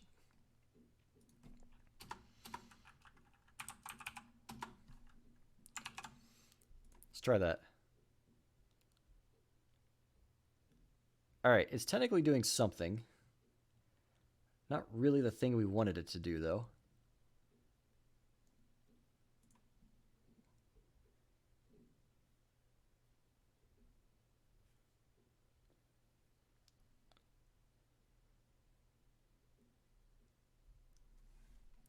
Because it's still not working. It's getting the commands. We're missing a semicolon. How did we miss that?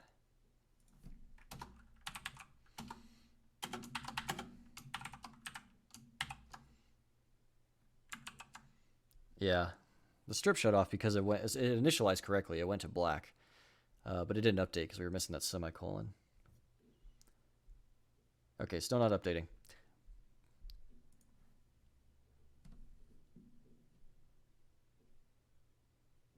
Okay.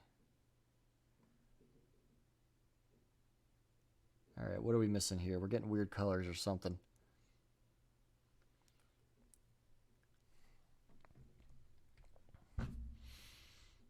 Oh, we didn't do the update. We're changing the colors, but we're not updating it. And also we have some residual print functions in here that we don't want. Let's take that out, take that out. All right, let's verify that. And then upload. And then in here, we have to do, oh, actually, it should be up here, right? In our update colors.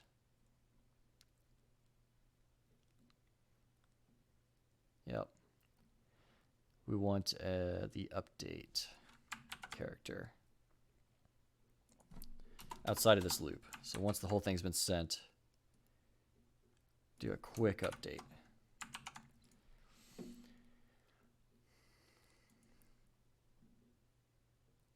Hey, all right, watch this as it comes in the camera. And there it is. It's cycling colors now. All right, cool. Oh man, that's really awesome. I wonder how fast we can go.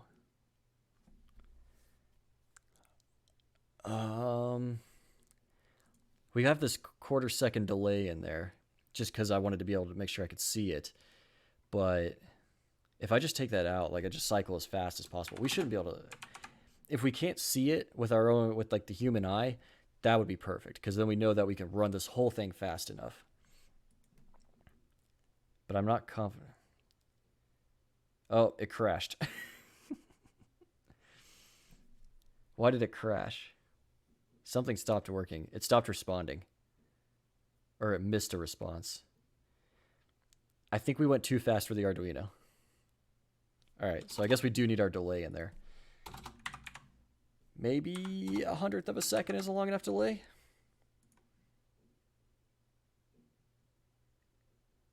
Okay. Oh, it crashed again.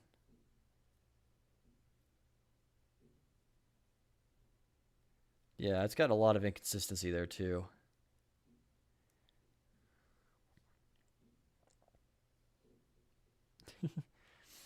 Yeah, I think so too. Well, the problem is because the memory is so tiny, there's no real like buffer. Uh, it gets a command, then processes, and then returns. But I think that would be enough. I wonder if there's... That's weird. Let's do...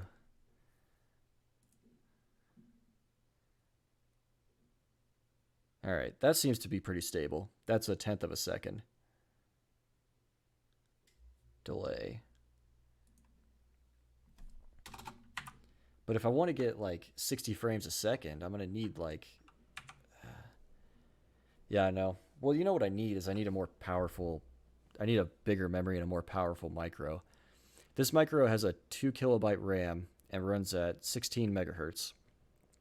There's one I'm looking at getting called a Teensy 4, which is also programmed in Arduino, but it uses this 600 megahertz freescale micro, which is insane.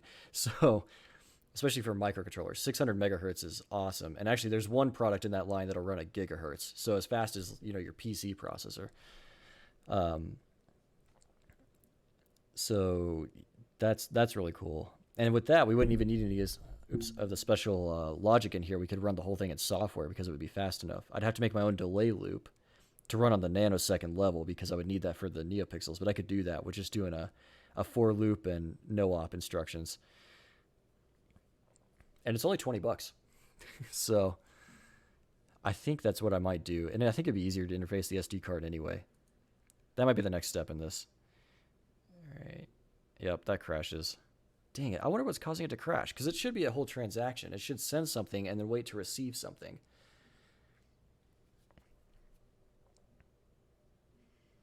Yeah, you would think so. Well, it's very minimal. It's literally just like you have to like physically solder wires to it kind of thing. It doesn't have all the headers and stuff like that.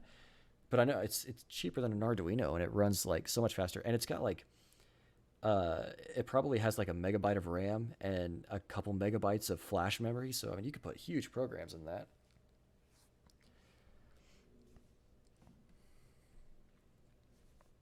Okay, I'm getting close. It's 8 o'clock here. I'm getting close to being done, but I'm curious like why this is stopping.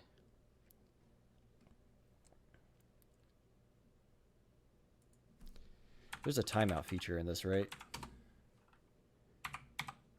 Should say it only take a half second.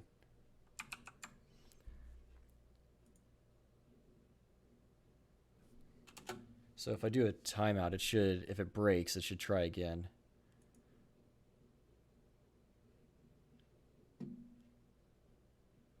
Oh, it needs longer for the initial. All right, fine. We'll make it 2 seconds.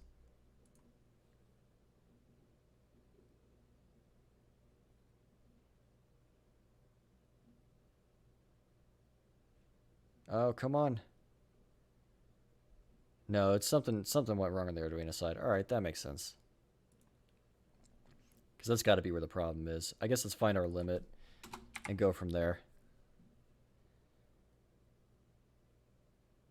You mean the responding to commands? Yeah, it would.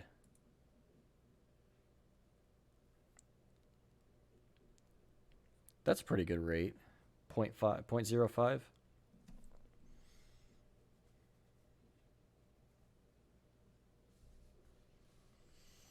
Yeah.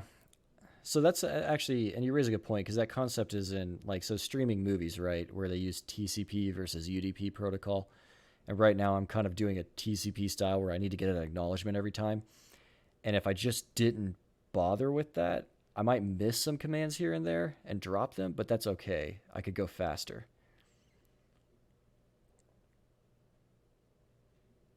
Yeah, that makes sense actually.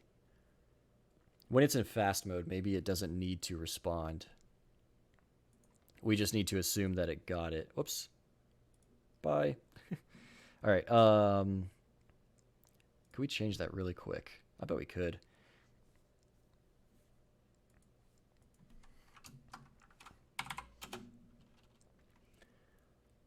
So here and here. We'll leave it for when we enter fast mode. That's probably a good idea.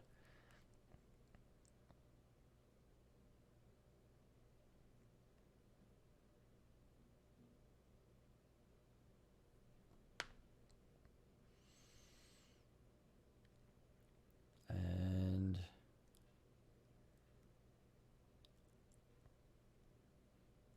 here. And then, yeah, I think when we... Oh, we're responding with the buffer every time. I forgot we were doing that.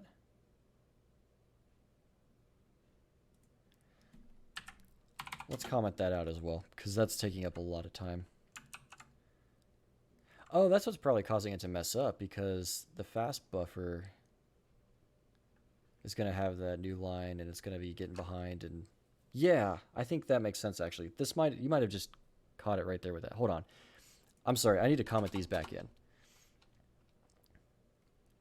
Because I don't think that was the issue. I missed one. Where is it? Maybe not. But this command, this thing right here needed to go.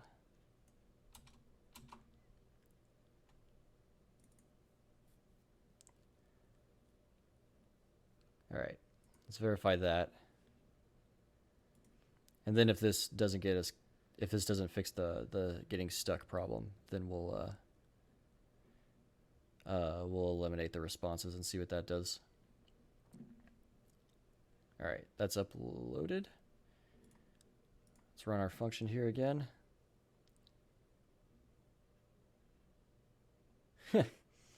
Yeah, it's running really fast. It's running, well, let's say really fast. It looks like it's running really fast here, but it's running really slow in front of me. Why is that?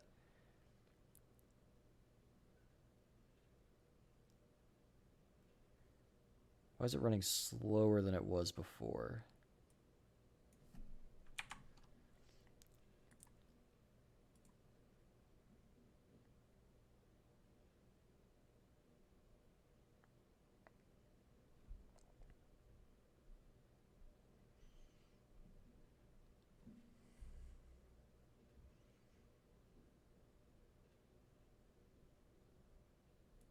That doesn't make a lot of sense, does it?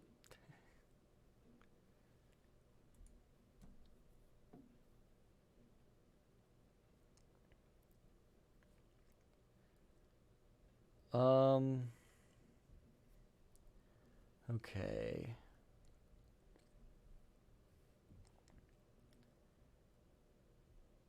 Yeah.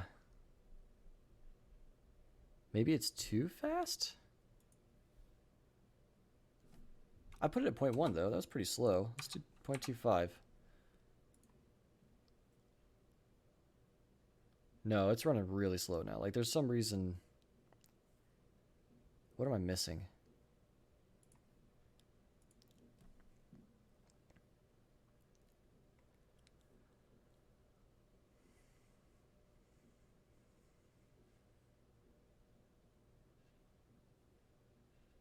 Wonder if it's timing out on something.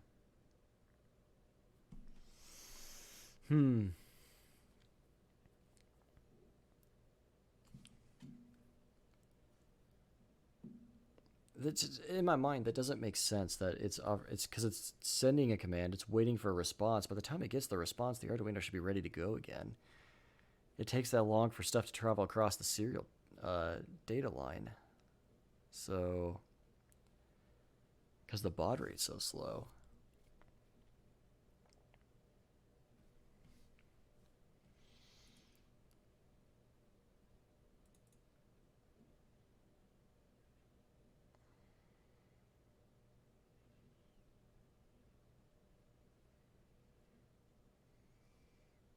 Hmm.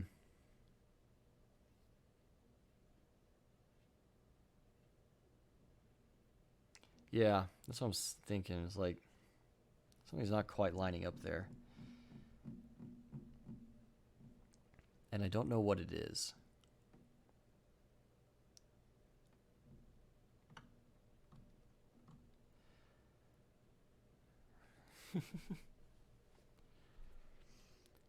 Well, what's the plan? It's been a long stream already. Do we fix this tonight or do we try and fix it next time?